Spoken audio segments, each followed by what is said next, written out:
ரிஷி கதவை திறந்தவன் அப்படி ஃப்ரீஸாகி நிற்க காரணம் சஞ்சனாதான். ரிஷி வர நேரமாக, சரி அதற்குள் குளித்துவிட்டு வரலாம் என்று குளிக்க சென்றாள் சஞ்சனா. உள்ளே சென்றவள் குளித்து முடித்த பிறகுதான் மாற்று ட்ரெஸ் கொண்டு வரலன்னு தெரிந்தது. இப்ப என்ன பண்றது?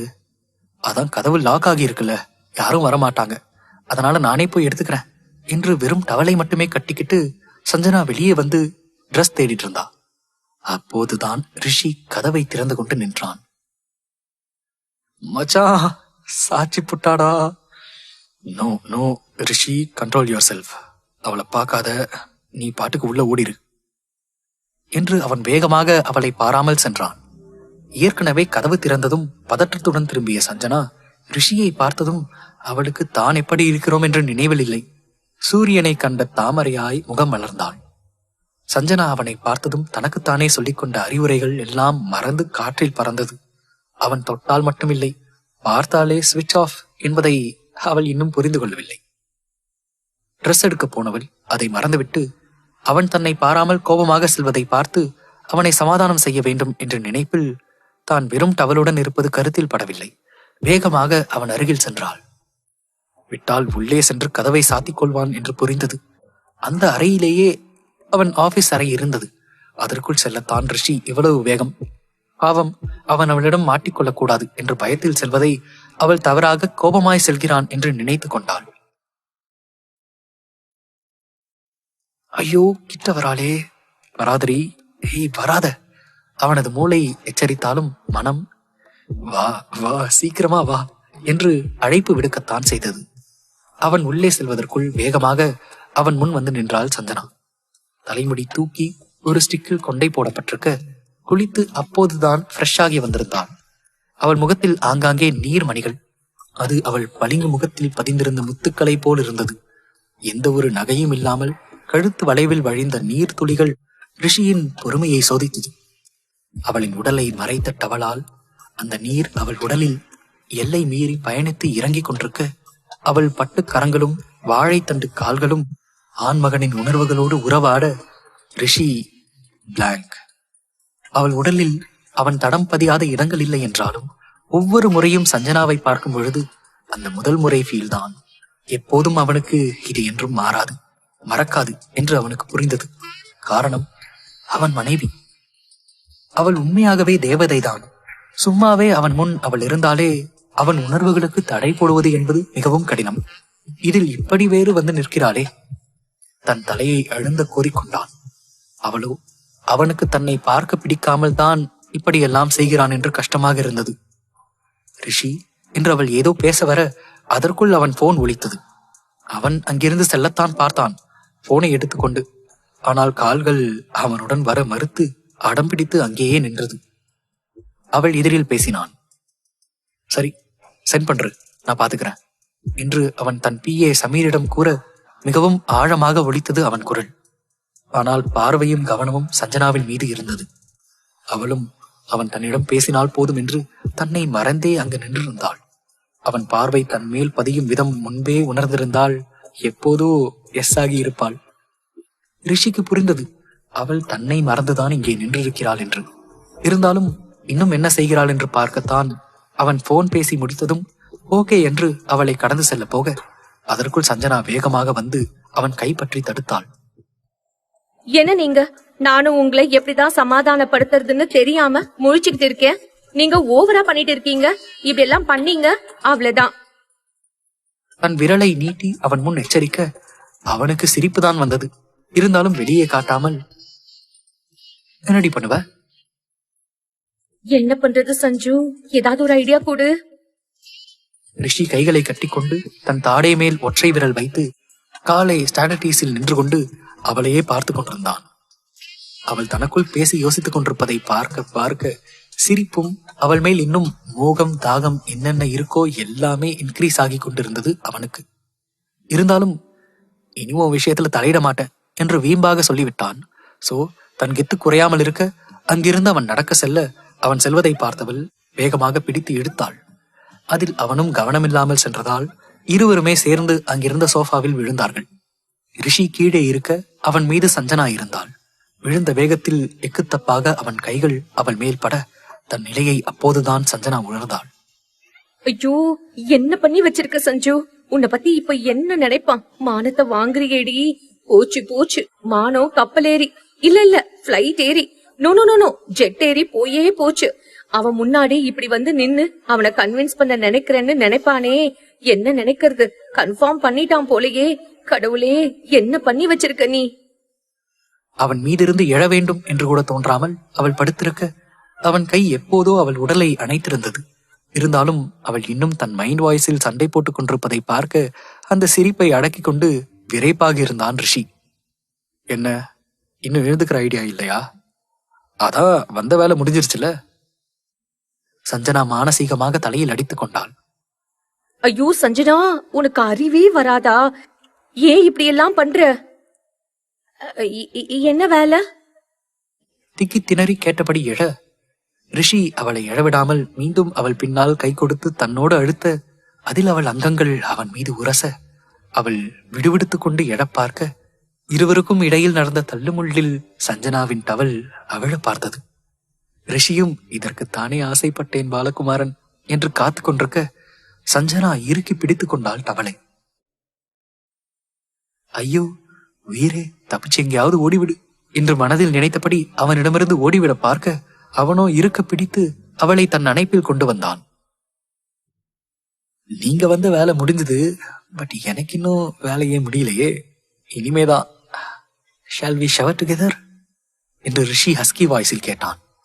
சஞ்சனா அவன் பார்வையிலும் பேச்சிலும் திகைத்து போய் நின்றபடி பார்த்து கொண்டிருக்க அவளை கைகளில் அப்படியே தூக்கி கொண்டான். இருவரும் சேர்ந்து குளியலறைக்குள் புகுந்து கொள்ள அவளை பாத்ரூமில் நிறுத்தியவன் ஷவரை திறந்துவிட தண்ணீர் இருவர் மேலும் கொட்டியது. ரிஷி தன் ஆடைகளை களைந்தபடி அவளையே பார்த்து கொண்டிருந்தான். அவளோ திகைத்து போய் நின்றிருந்தாள். அவளின் திகைப்பை பார்த்தவன் வேண்டுமென்றே அவளை சீண்டினான். என்ன மேடம், இதுக்குத்தானே வெயிட் பண்ணீங்க? வாங்க. தன் சட்டை பட்டன்களை அவிழ்த்தபடி அவளிடம் நெருங்கினான். அதெல்லாம் ஒண்ணும் இல்ல, நான் போறேன். அவள் திணறியபடி அங்கிருந்து வெளியே செல்ல பார்க்க அவனோ மீண்டும் இழுத்து அவளை சுவற்றில் சாய்த்து இருபுறமும் அணை கட்டியபடி நின்றான். இருவர் கண்களும் ஒருவரை ஒருவர் ஆழ்ந்து பார்த்தன. ரிஷி ப்ளீஸ், நான் அவள் தடுமாற்றத்துடன் ஏதோ சொல்ல வர அதற்கு மேல் பேச முடியவில்லை. அவள் இதழை சிறை செய்திருந்தான் ரிஷி.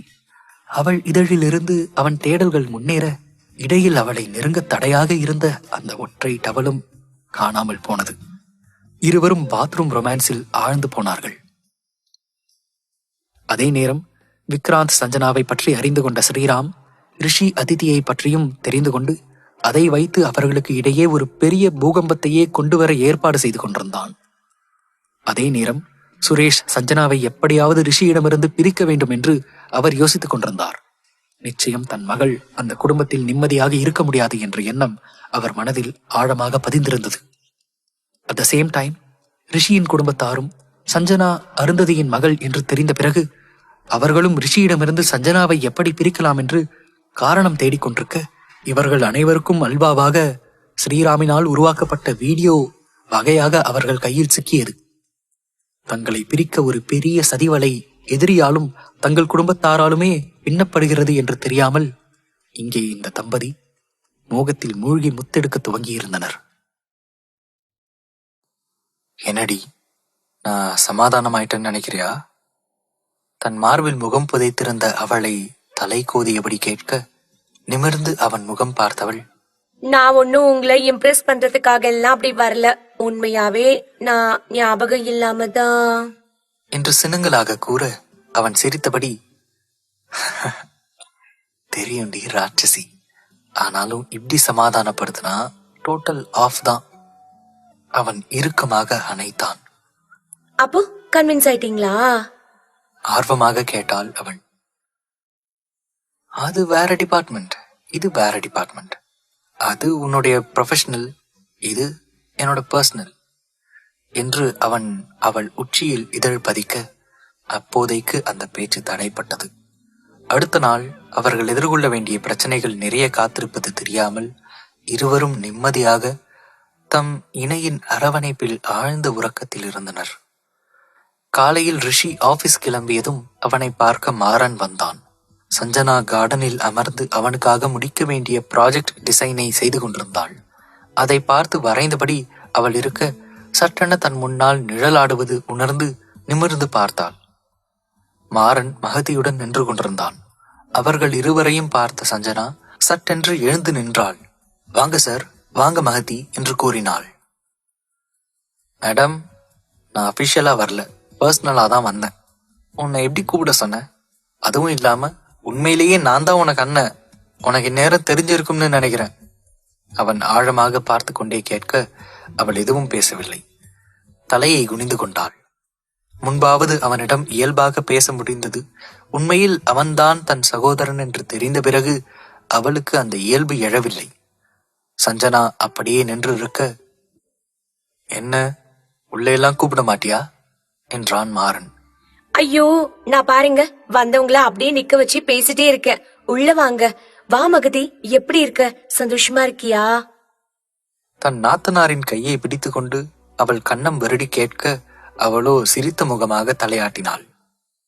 ஓஹோ, அப்போ உன்னோட கண்ணுக்கு அண்ணன் என்ன தெரியாதா? சரிதான், நீ உள்ள கூப்பிடாம நானும் வரமாட்டேன். அவன் அப்படியே நின்றிருந்தான்.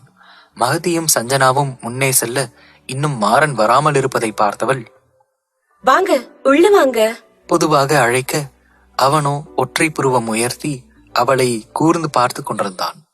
மகதியும் சஞ்சனாவும் ஒருவரையொருவர் பார்த்து கொண்டிருந்தார்கள். அவனின் வீம்பு மகதி அறிந்ததுதான் சஞ்சனாவிற்கு புதியது. இருந்தாலும் எதற்காக அப்படி நிற்கிறான் என்று அவளும் அறிந்தாள். தன் உதட்டை கடித்துக் கொண்டு பேசாது அவளை பார்த்து கொண்டிருந்தாள் சஞ்சனா. ப்ளீஸ் உள்ள வாங்க. சரி, நீங்க போங்க, நான் இங்க உட்கார்றேன். அவன் அங்கிருந்த ஸ்டோன் பெஞ்சில் போய் உட்கார போனான். ஐயோ அண்ணா, தயவு செஞ்சு உள்ள வாங்க. அந்த பயம் இருக்கட்டும் என்று அவன் சொல்லிக்கொண்டே உள்ளே சென்றான்.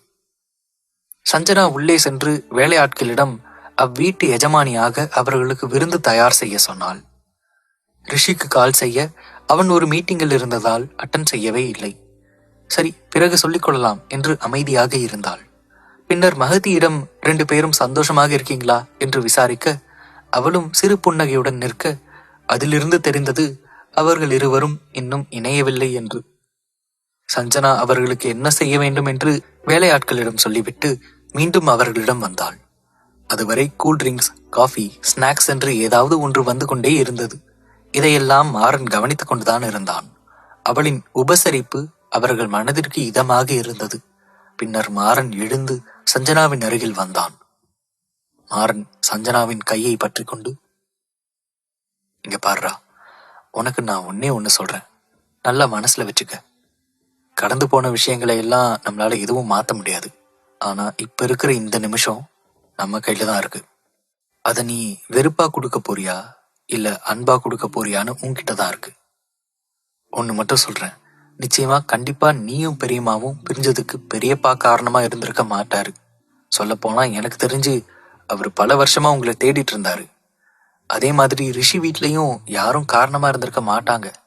எனக்கு தெரிஞ்ச உண்மையை நான் சொல்றேன். பெரியம்மா பெரியப்பாவை மேரேஜ் பண்ண பிறகு அவங்க யாரும் அவங்கள தேடி கூட வரல. இதெல்லாம் நான் விசாரிச்சு கண்டுபிடிச்ச விஷயங்கள். ஆனா திடீர்னு பார்த்தா ஒரு நாள் 2 பேரும் பிரிஞ்சுட்டாங்க. என்ன காரணம் அப்படின்னு யாருக்குமே தெரியல. உங்ககிட்ட இது வரைக்கும் அப்பாவை பத்தி தப்பா ஏதாவது சொல்லியிருக்காங்களா அம்மா? சஞ்சனாவின் கண்களில் நீர் நிறைந்திருக்க அழுதபடியே அமர்ந்திருந்தாள். மகதிக்கு கோபம்தான் வந்தது. அவங்களே அடிக்கடி ஏதாவது ஒரு பிரச்சனையில மாட்டிக்கிட்டு இருக்காங்க. இவர் வேற டயலாக் பேசி அவங்கள அழ வச்சிட்டு இருக்காரு. இத மட்டும் அண்ணா பார்த்தாரு, அவ்வளவுதான். ஆனால் பாவம் அவளுக்கு தெரியாது. அவள் அண்ணனிடம் சொல்லிவிட்டுத்தான் மாறன் இங்கே வந்திருக்கிறான். மவளே, உனக்கு அப்புறம் இருக்குடி. சஞ்சுமா என்று மாறன் அழைக்க அவ்வளவுதான். கண்களிலிருந்து நீர் பொலபொலவென்று கொட்டிவிட்டது. காரணம், அவள் அம்மாவின் அழைப்பு அப்படித்தான் இருக்கும். சஞ்சனா, என்னாச்சுரா? ஏதாவது பேசு. ஃபர்ஸ்ட் தான் உனக்கு யாரும் இல்ல. இப்ப ஏதாவது பிரச்சனைனா கூட இந்த அண்ணன் இருக்கேன், அப்பா இருக்காரு. கண்டிப்பா அவரை நீ வெறுத்துடக்கூடாது. சொல்ல போனா அவரே ஒரு தனி தீவு மாதிரி தாண்டா இருந்தாரு. உங்களையெல்லாம் ரொம்ப தேடினாரு. நிறைய முறை எதையோ நினைச்சு யோசிச்சு அப்படியே உட்கார்ந்துருவாரு தெரியுமா? ப்ளீஸ் அவரை வெறுக்காத என்று தன் பெரியப்பா அவள் மீது வைத்திருக்கும் பாசத்தை உணர்ந்து அவருக்காக பேசினான். சஞ்சனா எதுவும் சொல்லவில்லை. சஞ்சுமா என்று மீண்டும் அவன் அழைக்க ஓடிச் சென்று அணைத்து கொண்டாள். என்னதான் ரிஷி சொல்லும் போது ஏற்றுக்கொள்ளாத மனம் கூட தன் ரத்தம் சொல்லும் போது அவன் மீது கோபம் வரவில்லை. சாரிடா என்று மாறன் சொல்ல சட்டென நிமிர்ந்து அவனை பார்த்து அவனிடமிருந்து விலகி என்று கேட்டாள் சஞ்சனா. இப்படி ஒரு தங்கச்சி இருக்கான்னு தெரியாம இவ்வளவு நாள் அவளை கஷ்டப்பட வச்சதுக்கு சாரி சஞ்சுமா என்று மீண்டும் கூற மீண்டும் அவனை அணைத்துக் கொண்டாள் சஞ்சனா. அந்த நேரம் பார்த்து வந்து நின்றான் ரிஷி. என்னதான் அண்ணனே ஆனாலும் தன்னை விட அவள் நெருக்கமாக யாரையாவது அணைத்திருந்தால் அவனுக்கு சுத்தமாக பிடிக்கவில்லை. அது பெண்களானால் என்ன, ஆண்களானால் என்ன, அவன் வந்ததையோ அவன் முகத்தில் இருந்த கடுமையையோ சஞ்சனா கவனிக்கவில்லை. என்றாலும் மாறன் கவனித்துவிட அவனுக்கு சிரிப்புதான் வந்தது. ரிஷி கண்களாலேயே விடுடா என்றான். ஏன் தங்கச்சி என்று அவன் அணைத்து கொள்ள, இப்ப விட போறியா இல்லையா? முடியாது, நானே பல வருஷம் கழிச்சு இப்பதான் சேர்ந்திருக்கேன், என்னடா ஃபீல் பண்ண கூட விட மாட்ற? மாறனும் கண்களால் கூற இருவரும் ஒருவரையொருவர் பார்த்து முறைத்து கொண்டார்கள். இவர்கள் தங்கள் கண் பாஷையில் பேசுவதை மற்ற பெண்கள் கவனிக்கவில்லை. அப்போதுதான் ஏதோ உணர்ந்து திரும்பிய சஞ்சனா, வாங்க ரிஷி, வந்துட்டீங்களா என்று அவனிடமிருந்து விலகி ரிஷியின் அருகில் வந்தாள். அப்போதுதான் ரிஷியின் இருண்ட முகம் பிரகாசித்தது. அதை பார்த்து மாறனுக்கு சிரிப்பு வந்தது. என்னதான் டானாக இருந்தாலும் மனைவி மேல் இந்த பொசசிவ் இருக்க அதிசயத்துத்தான் போனான். தன் நண்பனின் இந்த வகை மாற்றத்தை, அதுவும் அவள் விஷயத்தில் மட்டும்தான், மற்றபடி அவன் அவனாகத்தான் இருக்கிறான். ரிஷி மகத்தியை பார்த்து, எப்படி மகத்தி இருக்க, நல்லா இருக்கியா, ஒழுங்கா பாத்துக்கிறானா, இல்லனா சொல்லு, ஒரு கை பாத்துக்கலாம், என் தங்கச்சிக்கு நான் இருக்கேன் என்று மாறனை முறைத்து பார்த்து கேட்டான் ரிஷி. ரிஷி மகத்தியிடம் விசாரிக்க மகத்தியோ எதுவும் சொல்லாமல் சிரித்தபடி நின்றிருந்தாள். பாரு, அண்ணனும் தங்கச்சியும் என்ன அக்யூஸ்ட் மாதிரி பாக்கறத, ஃபர்ஸ்ட் உங்க வைஃபை பாருங்க. அப்படிலாம் இல்ல, நாங்க நல்லாதான் இருக்கோம்னு வாயை திறந்து சொல்றாளா பாரு இவ என்று மாறன் மைண்ட் வாய்ஸில் பேச, என்னடா ஒழுங்கா பாத்துக்கலையா, உன் அமைதியை பார்த்தா ஏதோ இருக்க போல என்று அவன் கேட்க மகத்தி பதறினாள். ஐயோ அண்ணா, அதெல்லாம் ஒண்ணும் இல்ல, நாங்க நல்லாதான் இருக்கோம், அவர் என்ன நல்லாதான் பாத்துக்கிறாரு. அப்படி இருந்தா சரி, இல்ல அவ்வளவுதான் என்று அவன் மிரட்டினான். டே, ஓவரா பண்ணாதடா, நீ முதல்ல என் தங்கச்சியை நல்லா பாத்துக்க பாரு. உன்னை பார்த்த உடனே பயந்து பம்மிக்கிட்டு என்கிட்ட இருந்து வந்து அங்க நின்னுட்டா. அப்ப எந்த அளவுக்கு அவளை நீ மிரட்டி வச்சிருக்கிற? ஐயோ அண்ணா, ஒன்னும் இல்ல. பாரு பாரு, எவ்வளவு பயம். அப்ப எந்த அளவுக்கு நீ அவகிட்ட முரட்டுத்தனமா நடந்திருக்கிற? அப்போதுதான் அதிர்ச்சியான சஞ்சனா ரொம்ப நாளாக கேட்க வேண்டும் என்று நினைத்த சந்தேகத்தை கேட்டாள். நிறுத்துங்க ரெண்டு பேரும் என்று வேகமாக கத்த மூவரும் அவளை பார்த்தனர். ரிஷியையும் மாறனையும் மாறி மாறி பார்த்து முறைத்தாள். ரெண்டு பேரும் சேர்ந்து என்னை ஏமாத்திட்டு இருக்கீங்களா? ரெண்டு பேரும் என்ன என்பதை போல புரியாமல் பார்த்தார்கள். நல்லா நடிக்கிறீங்க. நீங்க ரெண்டு பேரும் ஃப்ரெண்ட்ஸ் தானே? அப்புறம் நீங்களும் ராகவும் தம்பி தானே? எல்லாம் சேர்ந்து என்னை ஏமாத்திட்டு தானே இருந்தீங்க. ஆஹா, மண்ட மேல இருந்து கொண்டைய மறந்துட்டோமே என்ற மொமெண்ட் தான் ரிஷி, மாறன், மகத்திக்கு. சரி சரி, எவ்வளவு நேரம் இப்படியே பேசுறது, எல்லாம் சாப்பிடலாம் வாங்க. அவன் டைனிங் ஹால் போக பார்க்க சட்டென அவனின் கைப்பற்றி தடுத்தாள் சஞ்சனா. சார், எங்க எஸ்கேப் ஆக பாக்குறீங்க? கொஞ்சம் நில்லுங்க. அவன் கையுடன் தன் விரல்களை பிணைத்துக் கொண்டாள். மாட்டிக்கிட்டாச்சு, இருந்தாலும் என்ன பண்றது, கரும்பு தின்ன கூலியா என்பதை போல் அவனும் அவள் விரல்களுடன் தன் விரல்களை விரும்பியே பிணைத்துக் கொண்டான். அதை பார்த்து மாறனுக்கு மகிழ்ச்சி, மகத்திக்கு சிறு வருத்தம். தன்னால் ஏன் இதுபோல் மாறனுடன் இருக்க முடியவில்லை என்று சினங்களாக திரும்பினாள். கணவனை பார்க்க அவனோ கண்களில் பாசத்துடன் தன் நட்பையும் தங்கையையும் பார்த்து கொண்டிருந்தான். ஏதோ உணர்வு வந்தவனாக திரும்ப மகத்தியின் கண்களில் என்ன இருந்தது என்பதை நொடியில் புரிந்து கொண்டான். என்ன நினைத்தானோ அவளை பார்த்து தன் ஒற்றை கண்ணை அடிக்க சட்டென்று முகம் சிவந்தாள் மகதி. அதை பார்த்து தனக்குள் சிரித்துக் கொண்டவன் மீண்டும் ரிஷியையும் சஞ்சனாவையும் பார்த்தான். அப்போதுதான் அவனுக்கு ஏதோ நினைவு வந்தது. சரி, சஞ்சுமா? எனது சஞ்சுமாவா? ஆமா, என் தங்கச்சியை நான் அப்படிதான் கூப்பிடுவேன். உனக்கு என்னடா வந்துச்சு? அது சரி, எனக்கு என்ன வந்துச்சு? It's up to you guys. நீ சஞ்சுமானு கூப்பிடு, இல்ல கஞ்சுமானு கூப்பிடு, ஏன் கழுதன்னு கூட கூப்பிட்டுக்கோ, எனக்கு ஒன்றும் பிரச்சனை இல்லப்பா. சஞ்சனா அவன் விரல்களை நறுக்கென்று கிள்ளினாள்.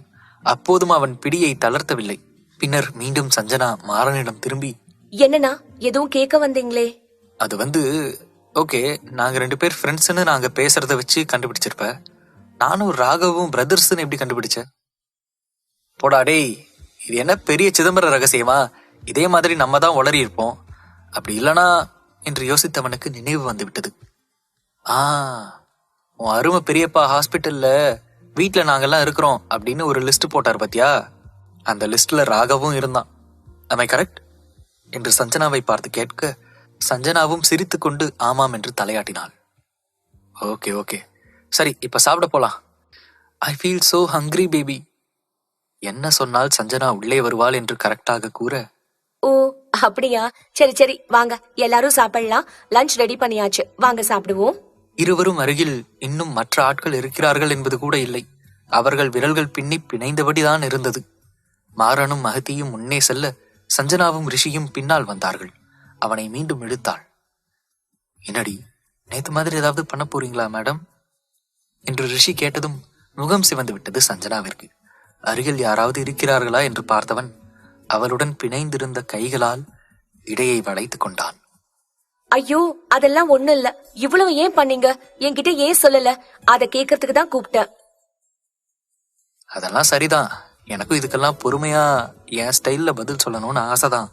ஆனா வீட்டுக்கு கெஸ்ட் வந்திருக்கும் போது நம்ம இப்படி தனியா பேசிட்டு இருந்தா என்ன நினைப்பாங்க? ஏதோ சம்திங்னு நினைக்க மாட்டாங்க? அவன் மேலும் நெருங்க வர அவ்வளவுதான், அவனை பிடித்து ஒரு தள்ளு தள்ளிவிட்டு ஓடிவிட்டாள். ரிஷியும் சிரித்துக்கொண்டே பின்னால் சென்றான். நால்வரும் சாப்பிட்டு முடித்த பிறகு மாறன் சஞ்சனாவிடம், இங்க பாரு சஞ்சமா, உனக்கு யாரும் இல்லைன்னு எப்பவும் ஃபீல் பண்ணாத. உன்னோட பிறந்த வீடு நாங்க தான். என்ன கொஞ்சம் லேட்டா தெரிஞ்சுக்கிட்டோம். கண்டிப்பா பெரியப்பா மேல கோவப்படக்கூடாது. இது என்னுடைய ஹம்பிள் ரிக்வெஸ்ட்.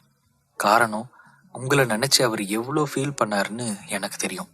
அவர் எதையோ நினைச்சு வருத்தப்படுறாரு அப்படின்னு நான் புரிஞ்சுக்கிட்டேன். அண்ணா ப்ளீஸ், அது வந்து. வெயிட், நான் முடிச்சிடுறேன். இவன் சொன்னா நீ யாரும் வேணான்னு சொல்றேன்னு. ரிஷியை காண்பித்து சொல்ல ஆட்டோமேட்டிக்காக தலை தாழ்ந்தது சஞ்சனாவிற்கு. அது வந்து அது. இருடா, நான் சொல்றது ஃபர்ஸ்ட் கேளு. என்னால உன்னை புரிஞ்சுக்க முடியும். பசங்க எங்களுக்கே பெத்தவங்க கூட இல்லாம இருந்தா எவ்வளவு கஷ்டமா தெரியும். அதுவும் பெரியம்மா உன்னை எப்படிப்பட்ட ஒரு சிச்சுவேஷன்ல வளர்த்துருக்காங்கன்னு புரிஞ்சுக்க முடியுது. உன் வலி, காயம் எதுவுமே எங்களால மாத்த முடியாது. அதை நினைச்சு எவ்வளவுதான் ஃபீல் பண்ணாலும் நோ யூஸ். இதான் உண்மை. நீ என் மேல கோவப்பட்டாலும் இதான் பிராக்டிக்கல். ஸோ நீ டைம் எடுத்துக்க. உனக்கு இதெல்லாம் ஒரு அதிர்ச்சியா தான் இருக்கும். பட் நீ டைம் எடுத்து யோசி, உனக்கே உண்மை புரியும். எல்லாமே சந்தர்ப்ப சூழ்நிலை தான் காரணம். ஒரு நாள் உண்மை தெரிய வரும். அந்த டைம்ல நீ மிஸ் பண்ணிட்டோமேன்னு யோசிக்க கூடாதுல்ல.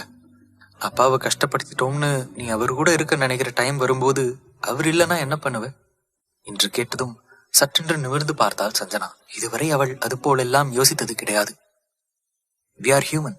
சில விஷயங்கள் ரிலேஷன்ஷிப்ல மறந்தும் மன்னிச்சும் தான் ஆகணும். அதான் உறவுகளுக்கு அழகு.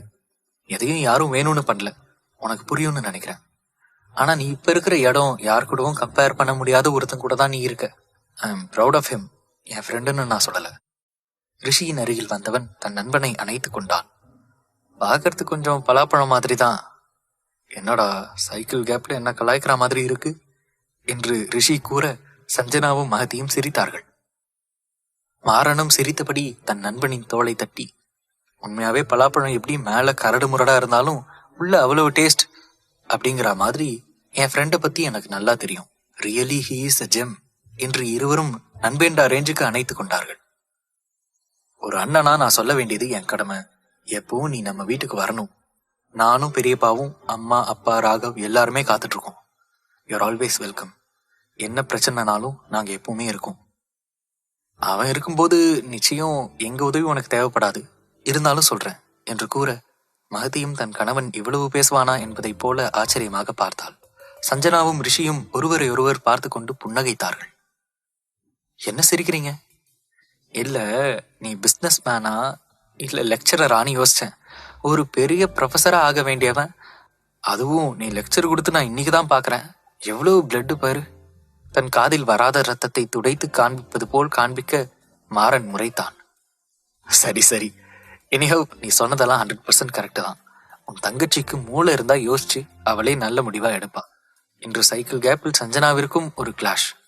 இப்போது முறைப்பது சஞ்சனாவின் முறையாயிற்று. அனைவரும் ஒரு வழியாக பேசி மாறனும் மகதியும் கிளம்பினார்கள். சஞ்சனா முடிவாக எப்படியோ ஆபீஸ் வருவதாக சம்மதித்தாள். ரிஷி பேலஸில் அனைவரும் ஹாலில் அமர்ந்து பேசிக் கொண்டிருந்தார்கள். ரிஷி தான் இனி ரிஷி பேலஸிற்கு வரமாட்டேன், வரப்போவதில்லை என்று திட்டவட்டமாக தெரிவித்து விட்டான். சஞ்சனாவை டைவோர்ஸ் பண்ண சொன்னதற்குத்தான் அவனுக்கு அவ்வளவு கோபம் வந்தது. இனிமேல் அவன் நம்ம குடும்பத்திற்கு வேண்டாம் என்று தாத்தாவும் எவ்வளவோ கூறியும் அவன் கேட்கவே இல்லை.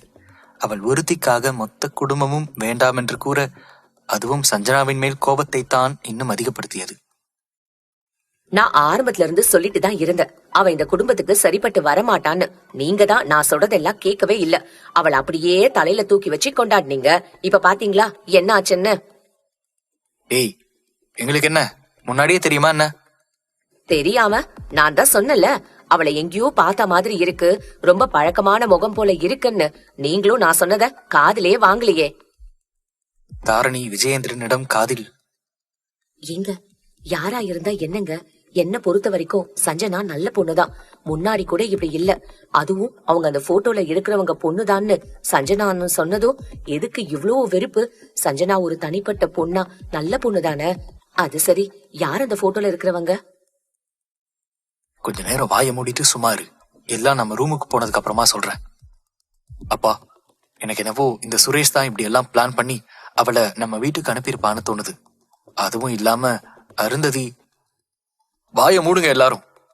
அவ பேரை கூட இந்த வீட்டுல சொல்லக்கூடாது, புரியுதா? ஏன் சொல்லக்கூடாது? அவ என்ன அவ்வளோ பெரிய தப்பு பண்ணா? காதலிச்சவன கல்யாணம் பண்ணது தப்பா?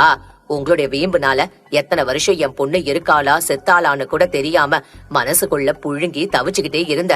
இப்போ சஞ்சனா என் பேத்தின்னு தெரிஞ்சும் உங்களுடைய பிடிவாதத்தால அவளையும் நான் இழக்க விரும்பல.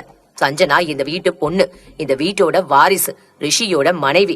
இன்னொரு முறை அவளை யாராவது ஏதாவது பண்ணணும், என் பேரனையும் பேத்தியையும் பிரிக்கணும்னு நினைச்சீங்க, நான் மனுஷியாவே இருக்க மாட்டேன் சொல்லிட்டேன் என்று பேசாத பாட்டி இப்போது சத்தமாக பேசினார். வாய மூடு. எங்க என்ன பேசிட்டு இருக்கான்னு தெரியுதா? எங்களுக்கு தெரியாததெல்லாம் உனக்கு ரொம்ப தெரியுமா?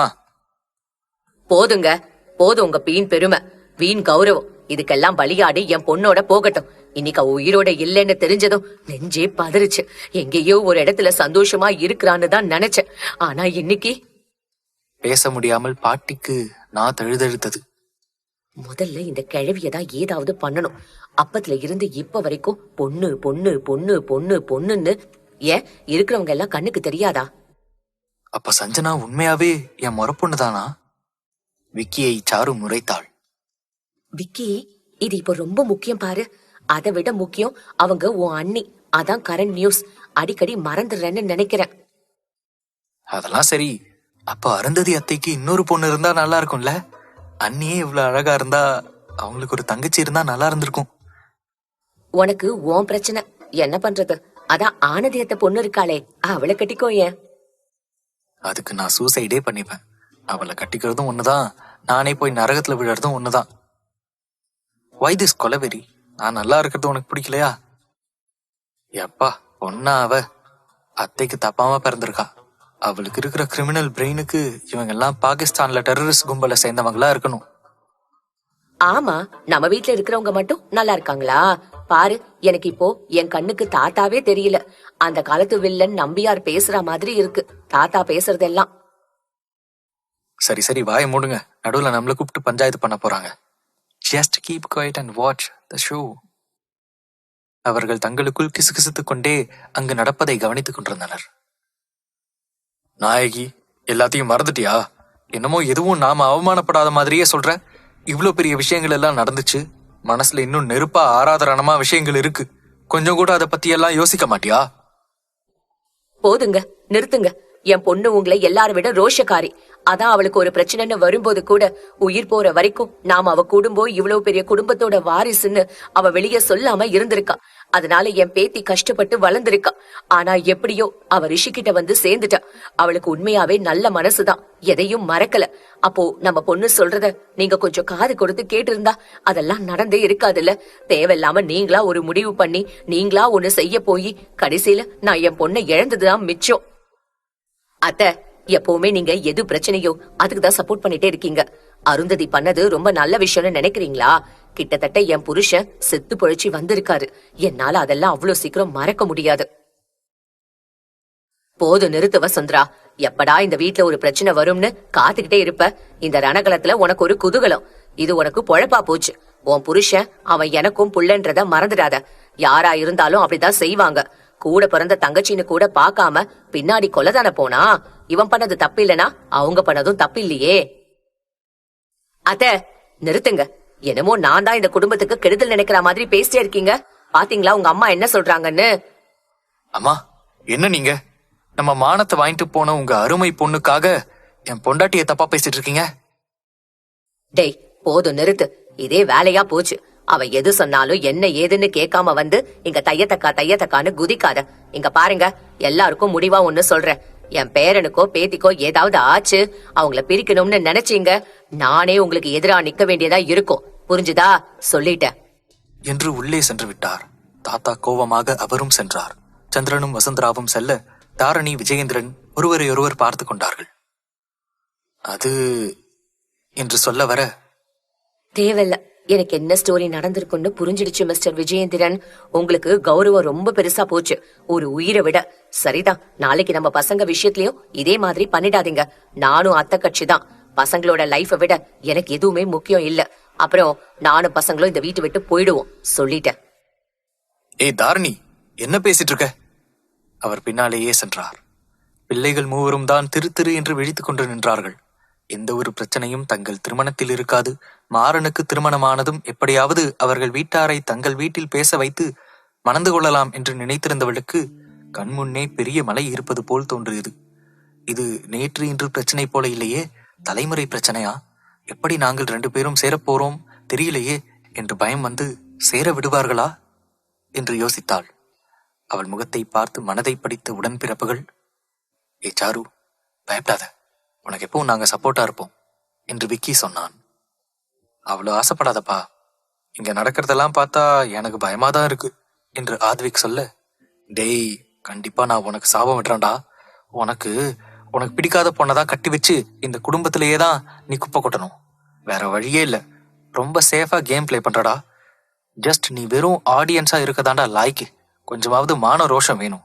கம்ஃபர்ட் ஜோன்ல இருக்கணும்னு நினைச்சோன்னா எதுவும் பண்ண முடியாது என்று விக்கி சொன்னான்.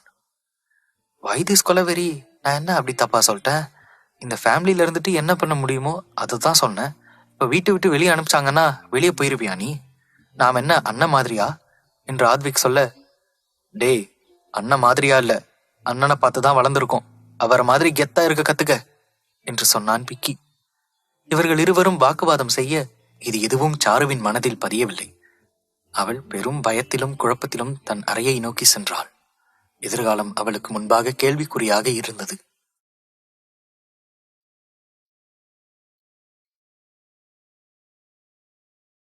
சாருவிற்கு தானும் ராகவும் சேருவோமா என்று பெரும் பயம் அவளுக்குள் எழுந்தது. எங்கே பிரித்து விடுவார்களோ என்ற கவலை சூழ்ந்தது. ஆனால் ஒன்று, எந்த காரணத்தினாலும் ராகவை தவிர்த்து வேறு யாரையும் அவளால் மணந்து கொள்ள முடியாது. அப்படி ஒரு சூழ்நிலை வந்தால் நிச்சயம் அவள் உயிருடன் இருக்க மாட்டாள். ராகவ், உன்னை ரொம்ப மிஸ் பண்றேன்டா. சீக்கிரமா மேரேஜ் பண்ணிக்க. ஒரே பயமா இருக்கு. என்னடா பண்ற? செல்லில் அவன் போட்டோவை பார்த்து கொண்டிருக்க சட்டென அவனே அவளுக்கு அழைத்தான். டிஸ்பிளேவில் அவன் முகத்தை பார்த்ததும் அவளுக்குள் இருந்து ஏதோ தவிப்பால் கண்களில் நீர் நிறைந்தது. ஒரு ரிங் போவதற்குள் அட்டன் செய்து காதில் வைத்தாள். ஹலோ பேபி, என்ன பண்ற? என்ன ரிங் போறதுக்குள்ள அட்டன் பண்ணிட்ட?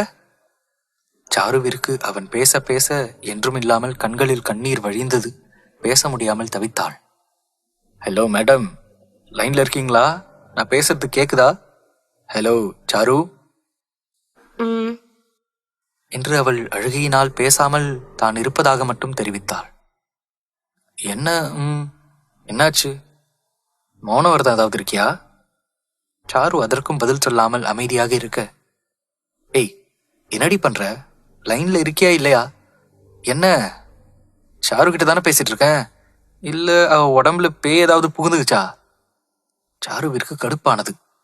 இவன என்று மனதில் நினைக்க, ஹலோ, நீங்க மிஸ்டர் பேயா, மிஸ் பேயா, இல்ல மிஸ்ஸஸ் பேயா, எந்த பேய் பேசுறீங்கன்னு கொஞ்சம் சொன்னீங்கன்னா அதுக்கேத்த மாதிரி கான்வர்சேஷன் பண்ண கரெக்டா இருக்கும் என்று ராகவ் சொன்னான்.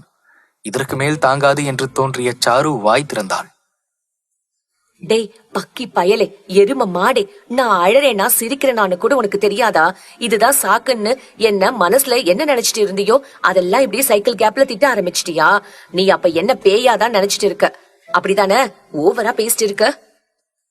ஐயையோ, தேவையில்லாம இவளை பேச வைக்கிறதுக்காகத்தான் அப்படி சொன்னேன். ஆனா இப்படி பேயிலிருந்து டிரான்ஸ்ஃபார்ம் ஆகி அவதார் குட்டியா மாறிட்டாலே, என்ன பண்றது? அது சாரு டார்லிங். வாய மூடுடா. நமக்கு நடுவுல இருக்கிற பிரச்சனை சாதாரண பிரச்சனை இல்லையே. சஞ்சனா அன்னைக்கு கல்யாணத்துல இருந்து ஸ்டார்ட் ஆச்சுன்னு பார்த்தா அதுக்கு முன்னாடி இருந்தே உங்க சுரேஷ் பெரியப்பா எங்க அருந்ததி அத்தை பிரச்சனை வேற இருக்கு போல, நம்ம சேர்த்து வைப்பாங்களா மாட்டாங்களான்னு நானே பயந்து ரொம்ப ஃபீல் பண்ணி அழுதுட்டு இருந்தா நீ என்ன பேயா நினைச்சியா? நினைப்படா நினைப்ப. உனக்கு அழகான தேவதையா பார்த்து கல்யாணம் பண்ணிக்கோ, என்ன மறந்துடா போ. அவள் கால் கட் செய்ய போனாள். ஏ சாரு, சாரி டார்லிங், நீ அழுறன்னு தெரிஞ்சுதாண்டி அப்படி சொன்ன. நீ அழுறியா சிரிக்கிறியான்னு கூடவா எனக்கு தெரியாது என்று அவன் பேச, போனை வைக்க போனவள் அவன் சொல்லியதை கேட்டு அமைதியாக இருந்தாள். சும்மா பொய் சொல்லாத, என்ன சமாதானப்படுத்துறதுக்குன்னு. அந்த பக்கம் அவன் சிரித்தான். உன்னை நான் இன்னைக்கு நேத்தா பாக்குறேன். கிட்டத்தட்ட 4 வருஷம் ஆகுது. அப்படி இருக்கும்போது நீ எந்த மூட்ல இருக்குன்னு கூடவா சொல்ல மாட்டேன்? படபடன்னு பட்டாசு மாதிரி பொரியிற என் சாரு பேபி அமைதியா இருக்கிறானா ஏதோ ஃபீல் பண்ணிட்டு இருக்கான்னு தானே அர்த்தம். எனக்கு நீ என்னதான் நினைச்சிட்டு இருக்கேன்னு தோணுச்சு, அதான் கால் பண்ண. நீ என்னதானே நினைச்ச என்று அவன் ஹஸ்கி வாய்ஸில் கேட்க அவள் பேச மறந்தாள். என்னதான் அவன் கிறுக்குத்தனமாக ஏதாவது பேசினாலும் அவன் அவளுடையவன் தான்.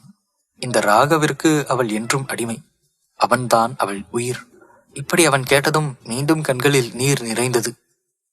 ஏய் சாரு பேபி, நமக்கு நடுவுல யார் வந்தாலும் எனக்கு நீதான், உனக்கு நான் தான், புரியுதா? நம்ம வாழ்ந்து காட்டணும்டி. நீ கவலைப்படாத, பயப்படாத. நிச்சயம் நம்ம அண்ணங்க சும்மா விட மாட்டாங்க. அதுவும் இல்லாம அவங்களே சும்மா இருந்தாலும் நான் உன்னை விட மாட்டேன். ஓகே, கொஞ்சம் இந்த பிரச்சனையெல்லாம் காம் டவுன் ஆகட்டும். அதுக்கப்புறமா நம்ம கல்யாணத்தை பத்தி வீட்டுல பேசலாம். எங்க சரி என்று அவன் கேட்க, அவளுக்கு இந்த பிரச்சனைகள் எல்லாம் சரியாகுமா என்று தெரியவில்லை. இருந்தாலும் அவன் பேச்சு அவளுக்கு தைரியத்தை கொடுத்தது. இருவருக்குள்ளும் அந்த உறுதி வந்தது. எந்த சூழ்நிலையிலும் அவளாலும் அவனை விட்டுக் கொடுக்க முடியாது. அவன் பேசிய பிறகு அவள் முகத்திலும் புன்னகை நிறைந்தது. கண்களை துடைத்தபடி, நீ வா பக்கி, என்னையா பேயின்னு சொன்ன? நானே பேய்னா நீயும் பேய்தாண்டா. ஆமா, பேய்க்கும் கல்யாணம், அதை ஊரே வேடிக்கை பார்க்க போகுது என்று கூற அவள் சிரித்து விட்டாள். அவள் சிரிப்பு சத்தத்தை ஆழ்ந்து ரசித்தவன், சூப்பர் சாரு டார்லிங், இப்படியேதான் இருக்கணும், புரியுதா? இருவரும் சிறிது நேரம் பேசிக்கொண்டு போனை கட் செய்தனர்.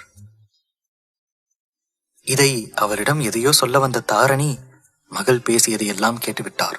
அவருக்கு பெரும் அதிர்ச்சி. இப்போது என்ன செய்வது? திரும்பவும் அதே மாறன் குடும்பத்தில் தான் அவளும் காதலில் விழுந்திருக்கிறாள். என்ன செய்யலாம் என்று யோசனையுடன் அங்கிருந்து சென்றார். ரிஷியும் சஞ்சனாவும் என்னதான் ஒருவர் மீது மற்றவர் அளவில்லாத காதலை கொண்டிருந்தாலும் இருவரும் அதை தங்கள் வாய்மொழியாக இன்னும் சொல்லவே இல்லை. சிம்பிளா சொன்னா, இன்னும் ப்ரப்போஸ் பண்ணலீங்க, அவ்வளவுதான். ஆனா 2 பேரும் அதை பல வழியில காமிச்சிட்டு தான் இருக்காங்க. ஆனா என்ன பண்றது, அவங்களுக்கு இடையில மத்தவங்களால எந்த பிரச்சனையும் வர வேணாம்.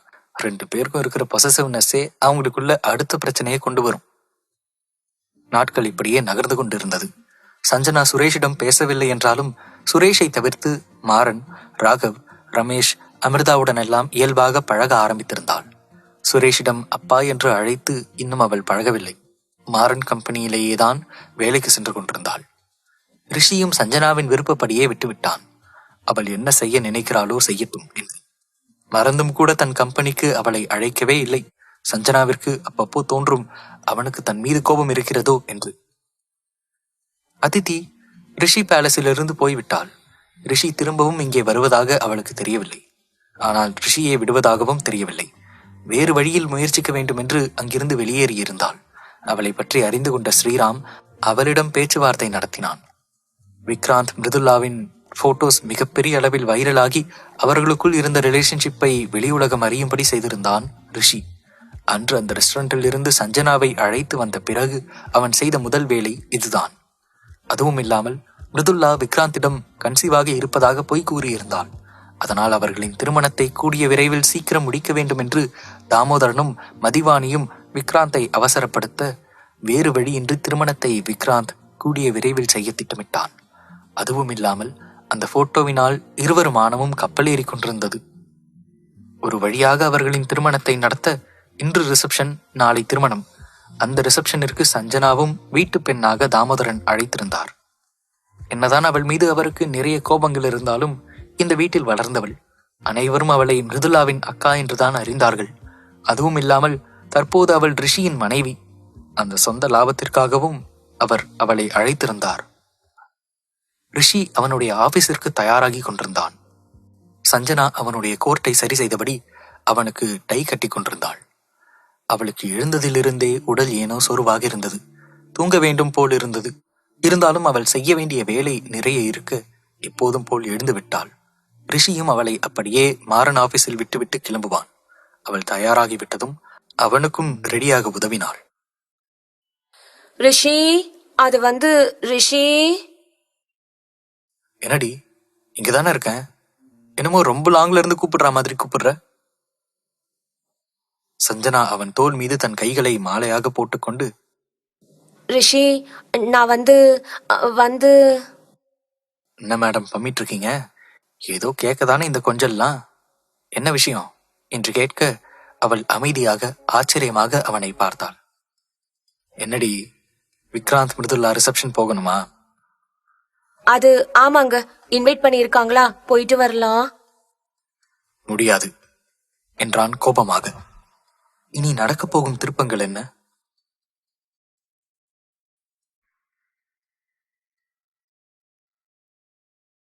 விக்ராந்த் மிருதுல்லா ரிசப்ஷன் செல்ல பர்மிஷன் கேட்டுக் கொண்டிருந்தாள் சஞ்சனா. அவன் போகவே கூடாது என்று மறுத்து கொண்டிருந்தான். எதுக்கு இப்ப போகணும்னு குதிச்சிட்டு இருக்கு? என்ன, உன் முன்னாள் காதலனை பார்த்து ஃபீல் பண்ணிட்டு வர போறியா? வேணாம், நான் போக நினைக்கிறது தாமோதரனுக்காக. இத்தனை நாள் என்னதான் வெறுப்ப காமிச்சாலும் இது வரைக்கும் நான் அவர் பொண்ணு இல்லைன்னு என்கிட்ட சொன்னதே கிடையாது. அந்த நன்றிக்காக மட்டும்தான் நான் போகணும்னு நினைக்கிறேன்.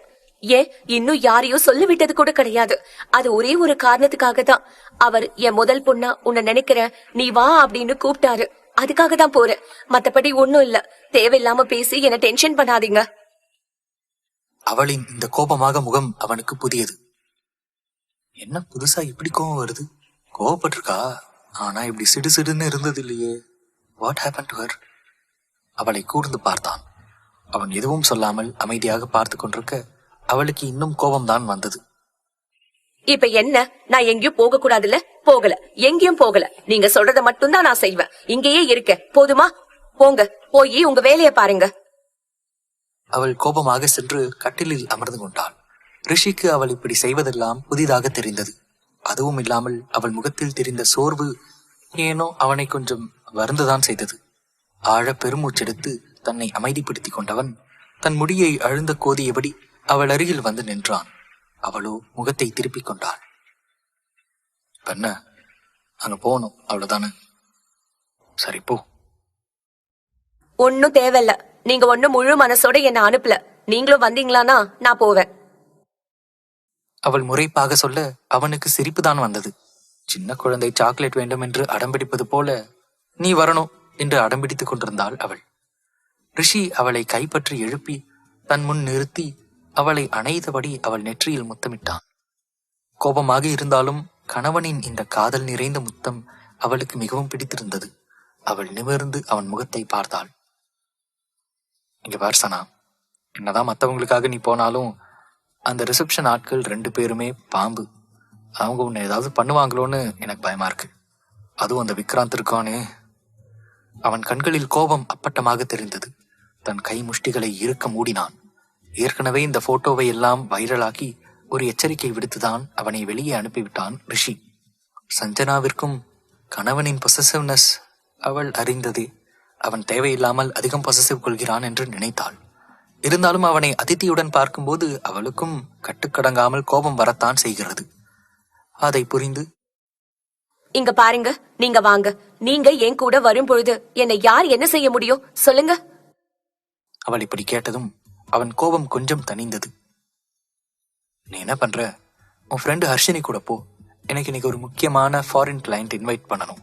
நியூ ப்ராஜெக்ட் ப்ரப்போசல் இருக்கு. அந்த மீட்டிங் முடிஞ்சதும் ஒருவேளை நீ அந்த ரிசப்ஷன்ல இருந்து வரலன்னா நான் அங்க வரேன். நான் வந்து பிக்கப் பண்ணிக்கிறேன், ஓகேவா? அதில் அவளுக்கு உடன்பாடு இல்லை. அவனும் உடன் வந்தால்தான் அவளுக்கு போக இஷ்டம். அவன் வராமல் செல்ல அவளுக்கு இஷ்டமில்லை. அவள் முகத்தை பார்த்தவன், சரி, எனக்காக வெயிட் பண்ணிட்டு இரு. நான் வந்து கூட்டு போறேன், போதுமா என்று அவன் மீண்டும் அழுத்தம் திருத்தமாக கேட்க அரை மனதுடன் தலையாட்டினாள். அது சரி, மேடமுக்கு என்ன இப்படி மூக்கு மேல கோவம் வருது புதுசா? அதெல்லாம் ஒண்ணும் இல்லையே, நான் எப்பவும் போலதான் இருக்கேன். உங்களுக்கு தான் ஏதோ கண்ணு கோளாறாயிட்டு இருக்கு. எனக்கா? சரிதான். சரி, நீங்க கிளம்புங்க. எனக்கு ஒரே தூக்கமா வருது. நான் கொஞ்சம் தூங்க போறேன். என்னது, தூங்க போறியா? என்னடி, ஆபீஸ்க்கு தானே ரெடி ஆன, அதுக்குள்ள தூங்க போறேன்னு சொல்ற? எனக்கு ஒரு மாதிரி டயர்டா இருக்கு. ஏய், நேத்து நைட்டு நான் ஒன்னும் பண்ணலையே, அப்புறம் எப்படி டயர்டு என்று அவன் வேறொரு அர்த்தத்தில் கேட்க அதில் சட்டென்று அவள் முகம் சிவந்து விட்டது. எப்பவும் இதே நினைப்புதானா? ஏய் சனா, நைட் எவ்வளவு ஆசையா வந்தேன் தெரியுமா? மேடம் என்னடானா நான் வந்தது கூட தெரியாம டீப் ஸ்லீப்ல இருக்கீங்க. சரி, ரொம்ப வேலை போல இருக்கு, நானும் டிஸ்டர்ப் பண்ணல. உடனே உங்க அண்ணனுக்கு ஃபோன் பண்ணி ஏன்டா என் பொண்டாட்டிக்கு ரொம்ப வேலை கொடுத்தான்னு திட்டினேன். இப்ப என்னடானா திரும்ப தூக்கம் வருதுன்னு சொல்ற? ஐயோ, உண்மையா அண்ணா கிட்ட கேட்டீங்களா? ஏன் இப்படி எல்லாம் பண்றீங்க? அது எனக்கு ஒரு மாதிரி டயர்டா இருக்குப்பா. அதான் இன்னைக்கு லீவ் சொல்லி அண்ணாக்கு கால் பண்ணிட்டேன். ஆனா நான் வரலன்னு சொன்னாலும் ஒன்னும் சொல்ல மாட்டாரு. அதுவும் இல்லாம இன்னைக்கு சிஸ்டம் ஒர்க் தான். கொஞ்ச நேரம் கழிச்சு சிஸ்டம்ல ஒர்க் பண்ணிட்டு அது அவருக்கு மெயில் பண்ணிட்டு அப்புறமா ரிசப்ஷன் போறதுக்கு அர்ஷினிய வர சொல்றேன். அவன் அவளை கூர்மையாக பார்த்தான். சரியில்லையே. என்னடி, ஏதாவது ஃபீவர் இருக்கா? அவள் தலையில் கை வைத்து பார்த்தான். அதெல்லாம் ஒண்ணும் இல்ல, நான் நல்லாதான் இருக்கேன். எனக்கு கொஞ்சம் டயர்டா இருக்கு, அவ்வளவுதான். That's what I asked. Why? Nothing to worry, my dear. வாங்க, எனக்கும் பசிக்குது. சரி வா, நீ சாப்பிடு, நான் ஆபீஸ்ல சாப்பிடுறேன். சும்மா ஆபீஸ்ல சாப்பிடாதீங்க, வீட்ல சமைக்கும் போது. சமைச்சிட்டாங்கல்ல, நான் தான் வரேன்ல, வாங்க. அவன் கைப்பிடித்து அவளை அழைத்து கொண்டு சென்றாள். இன்னைக்கு ஏதோ சஞ்சனா புது மாதிரியாக தோன்றினாள் அவனுக்கு. அவள் அவனுக்கு பரிமாறிவிட்டு அவளும் சாப்பிட அப்போது மாறனும் அகதியும் வந்தார்கள். என்ன சந்தனா, ஏதாவது உடம்பு சரியில்லையா? என்னாச்சு? நேற்று நைட்டு வேற இவன் எனக்கு போன் பண்ணி கத்துனான் என்று கூற ரிஷி விளையாட்டுக்கு சொல்கிறான் என்றுதான் நினைத்தாள். சஞ்சனா அவனை பார்க்க அவனோ ரொம்பவும் கேஷுவலாக சாப்பிட்டு கொண்டிருந்தான். இப்ப கூட பாரு, டயர்டா இருக்கேன்னு சொல்றா. நீ என்ன அவளுக்கு ரொம்ப வேலை கொடுக்குறியா? அவளை சும்மா டைம் பாஸுக்கு தான் நான் வேலைக்கு அனுப்புறேன். அவளுக்கும் வீட்டுல இருந்தா போர் அடிக்குங்கிறதுக்காக தான். நீ என்ன என் வைஃப ரொம்ப வேலை வாங்குற என்று அவன் சாப்பிட்டு கொண்டே கேட்க, ஐயோ சும்மா இருங்கள. ஏய், உண்மையாதான் சொல்றேன் என்று அவனும் சிறுசிறுப்புடன் கூற மகதி திரும்பி மாறனை முறைத்தாள். 2-3 முறை அவள் பெயரை கேட்டுவிட்டாள். நிதிஷா புகழ் ஓவராக பாடுவது போல் இருந்தது மகதிக்கு. அட அண்ணா, அதெல்லாம் ஒண்ணும் இல்ல. இவர் சும்மாவே தான் சொல்லிட்டு இருப்பாரு. இவரை பத்தி தெரியாதா உங்களுக்கு? நீங்க உட்காருங்க, சாப்பிடுங்க. உண்மையாவே தாண்டா கேக்குறேன், நீ கொஞ்சம் ரெஸ்ட் எடுத்துக்கிறியா? அதுவும் இல்லாம இது மாதிரி பெரியப்பாவும் பார்த்தாருன்னு வை, அவன் புருஷன் அப்பாவும் சேர்ந்து என்ன ஒரு வழி பண்றாங்க. தென் அது இல்லாம எனக்கு நீயும் டல்லா இருக்க மாதிரி தெரியுது, அதான். அடடா, விட்டா ஆளாளுக்கு என்ன பேஷண்ட் ஆக்கிடுவீங்க போல இருக்கு. தூக்கம் தானே வருதுன்னு சொன்ன, அதுக்குள்ள ஏன் இப்படி? மகதி வா சாப்பிடு. அவள் அருகில் சென்றாள். இல்ல அண்ணி, நாங்க சாப்பிட்டுதான் வந்தோம். உங்களுக்கு என்னாச்சு அண்ணி? நீயுமா? அட எனக்கு ஒன்னும் இல்ல, நான் நல்லாதான் இருக்கேன். தூக்கம் வருது, இன்னைக்கு ஒரு நாள் ஆபீஸ் லீவ் சொன்னேன், அவ்வளவுதான். அதுக்குதான் உங்க அண்ணனும் என் அண்ணனும் சேர்ந்து இவ்ளோ அலப்பறை பண்ணிட்டு இருக்காங்க. ரிஷி அலட்டி கொள்ளாமல், டைனிங் டேபிளில் சாப்பிட்டு எழுந்தான். இல்லடா, உண்மையாவே தான் கேட்குறேன். நீ ரெஸ்ட் எடு. நான் அந்த நிதிஷாக்கு இந்த ப்ராஜெக்டை அசைன் பண்றேன் என்று சொல்லவும் சட்டென திரும்பி அவனை முறைத்தாள் மகதி. அதை ரிஷியும் கவனித்து விட்டான். மாறன் சஞ்சனாவிடம் அவள் செய்து கொண்டிருந்த ப்ராஜெக்ட் எல்லாம் நிதிஷா என்ற பெண்ணிடம் பகிர்ந்து கொடுப்பதாக சொல்லவும் மகதியின் முகம் வாடியது. அதை கவனித்தான் ரிஷி. டேய், யாரா சும்மா நிதிஷா கிட்ட கொடுக்குறேன்னு சொல்லிட்டு இருக்க? என்ன, என் ஒய்ஃபை விட டேலண்டா இருந்தாலும் என் சனா மாதிரி வராது. அதுவும் இல்லாம நிதிஷா புராணம் ஓவரா பாடிட்டு இருந்தேன்னு வை, அவளை தூக்கி அந்தமானுக்கு அனுப்பிடுவேன், ஞாபகம் வச்சுக்க. தன் தங்கையின் முகவாட்டத்தை பார்த்து கூறினான். ஏன் இவன் சம்பந்தமே இல்லாமல் பேசுகிறான் என்பதை போல் மாறன் நிமிர்ந்து பார்க்க கண்களால் அவனை மிரட்டி கொண்டிருந்தான் மகதியை காண்பித்து. மாறனுக்கு தெரியாதா என்ன, வேண்டுமென்றுதான் சொன்னான். டேய், உன்னுடைய ஆபீஸ் விஷயத்துல கான்சென்ட்ரேட் பண்ணு, தேவையில்லாம எங்க ஆபீஸ் விஷயத்தை பத்தி பேசாத. அப்படியா? இப்போதுல இருந்து அந்த நிதிஷா என்னுடைய ஆபீஸ் ஸ்டாஃப். கொஞ்சம் பாரு, மெயில பாரு. அடப்பாவி, ஏண்டா வைதிஸ் கொலவெறி? மாறன் அவனை முறைத்தான். மவனே, என்னோட லவ்டு ஒன்ஸை ஹர்ட் பண்ற மாதிரி நடந்துகிட்ட உன்னை அவ்வளவுதான். நானு என் தங்கச்சி உன் கூட சந்தோஷமா இருப்பான்னு தான் அவளை நீ கல்யாணம் பண்ணதுக்கு நான் அக்செப்ட் பண்ணேன். பட் எனக்கு தெரிஞ்சு உங்க மூஞ்சி முகரையெல்லாம் பார்த்தா 2 பேரும் சந்தோஷமா இல்லைன்னு நல்லாவே தெரியுது. என்னடா உன் பிரச்சனை? எதுக்கு அவளை டீஸ் பண்ணிட்டு இருக்க? ஏய், உனக்கும் சஞ்சனாவுக்கும் நடுவுல நான் வரேனா? இல்ல, ரொம்ப நல்லவ மாதிரி பேசுற. நீ அவளை எவ்வளவு கஷ்டப்படுத்தினு எனக்கு தெரியும். அதனால போய் உன் ஃபேமிலியை பாரு. என் வைஃபை எனக்கு பார்த்துக்க தெரியும். அப்புறம் ரொம்ப கவலைப்படாத, உனக்கு உன் சிஸ்டர் மேல இருக்கிற அக்கறையை விட எனக்கு ரொம்பவே இருக்கு. இவர்கள் இருவரும் தங்களுக்கு சண்டையிட்டுக் கொண்டிருக்க மகதியும் சஞ்சனாவும் பேசிக் கொண்டிருந்தார்கள். சரி, என்ன ஆபீஸ் போற ஐடியா இல்லையா உனக்கு என்று ரிஷி கேட்க, டேய் கிளம்பணும், நீ அவளுக்கு ஏதோ ஹெல்த் ப்ராப்ளம்னு சொன்னதுனாலதான் வந்த, அவளை பாத்துக்க. மஹி, வா நம்ம போலாமா என்று மாறன் அழைக்க சஞ்சனாவிடம் சொல்லிவிட்டு இருவரும் கிளம்பினார்கள். ரிஷியும் சஞ்சனாவிடம் 1000 பத்திரங்கள் சொல்ல அவனும் கிளம்பினான். சஞ்சனாவும் அவன் சென்றதும் அவள் மிகவும் சோர்வாக உணர்ந்தாள். போய் படுத்ததும் உறங்கிவிட்டாள். திரும்பி எழுந்து பார்க்க மதியம் 1:30 தாண்டி இருந்தது. அடரா, இவ்வளவு நேரம் தூங்கிட்டோமா என்று நினைத்தவள் கீழே செல்ல லஞ்சையும் சாப்பிட்டு விட்டு அவளுக்கென்று ரிஷி ரெடி பண்ணி கொடுத்த அந்த அறையில் சென்று அவளுடைய ப்ராஜெக்ட் ஒர்க்கை முடித்தாள். பின்னர் ஹர்ஷினிக்கு கால் செய்தாள். என்னடி, ரொம்ப நாள் கழிச்சு இப்பதான் என் ஞாபகம் வந்ததா? புருஷன் வந்ததுக்கு அப்புறம் ஃப்ரெண்ட மறந்துட்ட? ஏய் எருமை, சும்மா சொல்லாத. டே பிஃபோர் எஸ்டர்டே கூட வந்து 2 பேரும் ரெஸ்டாரண்ட் போனதெல்லாம் மேடம்க்கு மறந்துடுச்சுல்ல. நல்ல கதை சொல்றடி. ஹர்ஷினி சிரித்தாள். அதாண்டி கேக்குறேன், என்ன திடீர்னு உடனே ஞாபகம் வந்துடுச்சு? இப்பதானே பார்த்த, உடனே திரும்பவும் கால் பண்ணி இருக்கியே, அதனால கேட்டேன். ஹே ஆமாண்டி, இன்னைக்கு வீட்டுக்கு வா, ஒரு ரிசப்ஷன் போகணும். ஏய், எந்த ரிசப்ஷனுக்கு? யாரும் என்ன இன்வைட் பண்ணலையே. நான் யார் ரிசப்ஷனுக்கும் வரலப்பா. எப்படியும் ஹஸ்பண்ட் சைட்னா ரொம்ப பெரிய ஆட்களா தான் இருக்கும். எனக்கு அங்கெல்லாம் செட் ஆகாதடி, நான் வரல.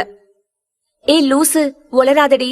நான் என்ன சொல்ல வரேன்னு கூட கேட்காம நீ பாட்டுக்கு பேசிட்டு இருக்காத. சரி சரி சொல்லு, எங்க போகணும்? யாருக்கு? விக்ராந்துக்கும் மிருதுலாவுக்கும் தான் ரிசப்ஷன், அதுக்கு தான் போகணும். இப்ப நீ என்ன லூசாடி? அவனுடைய ரிசப்ஷனுக்கு நீ எதுக்கு போற? ரெண்டும் சரியான துரோகிங்க. பத்தாததுக்கு தேவையில்லாம உன்னை வேற இரிட்டேட் பண்ணுவாங்க. எதுக்கு போற? அழையா வீட்டுக்கு விருந்தாளி மாதிரி. எப்படியும் நீ வர போறது அந்த தாமோதரனுக்கும் மதிவாணிக்கும் பிடிக்க போறது இல்ல. அப்புறம் ஏன் போற? நீ பேசுறத கேட்க எனக்கே அவ்வளவு ஆத்திரம் வருது. ரிஷி சார் எதுவும் சொல்லலையா?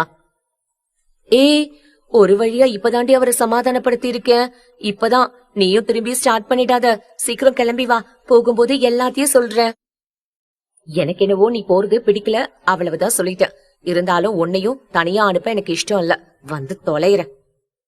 சஞ்சனாவின் முகத்தில் சோர்வு இருந்தாலும் அதையும் தாண்டி ஒரு புதுவித தேஜஸ் இருந்தது. அவளுக்கு சோர்வாகவே இருந்ததால் எப்பவும் போல எளிய அலங்காரத்தில் தான் இருந்தாள். அதுவும் அன்று அவள் அணிந்திருந்தது அழகிய georgette navy blue colour sorry. Harshini அவளை பார்த்து அசந்து விட்டாள். ஏய், அதுங்க ரிசப்ஷனுக்கு எதுக்கு நீ இப்படி அழகா ரெடியா இருக்க?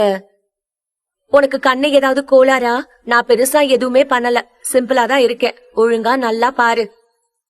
அவள் கூற உண்மையாகவே மிகவும் சிம்பிளாகத்தான் இருந்தாள். தூக்கி போடப்பட்ட போனி டெயில், அதில் அவளின் லாங் ஹேர் பட்டு போல நீண்டிருந்தது. ஒற்றை கல் பதித்த அமெரிக்கன் டைமண்ட் நெக்லஸ் மற்றும் ஸ்டட்ஸ். கழுத்தில் எப்போதும் இருக்கும் அவளின் தாலிச் சரடு. அவ்வளவுதான்.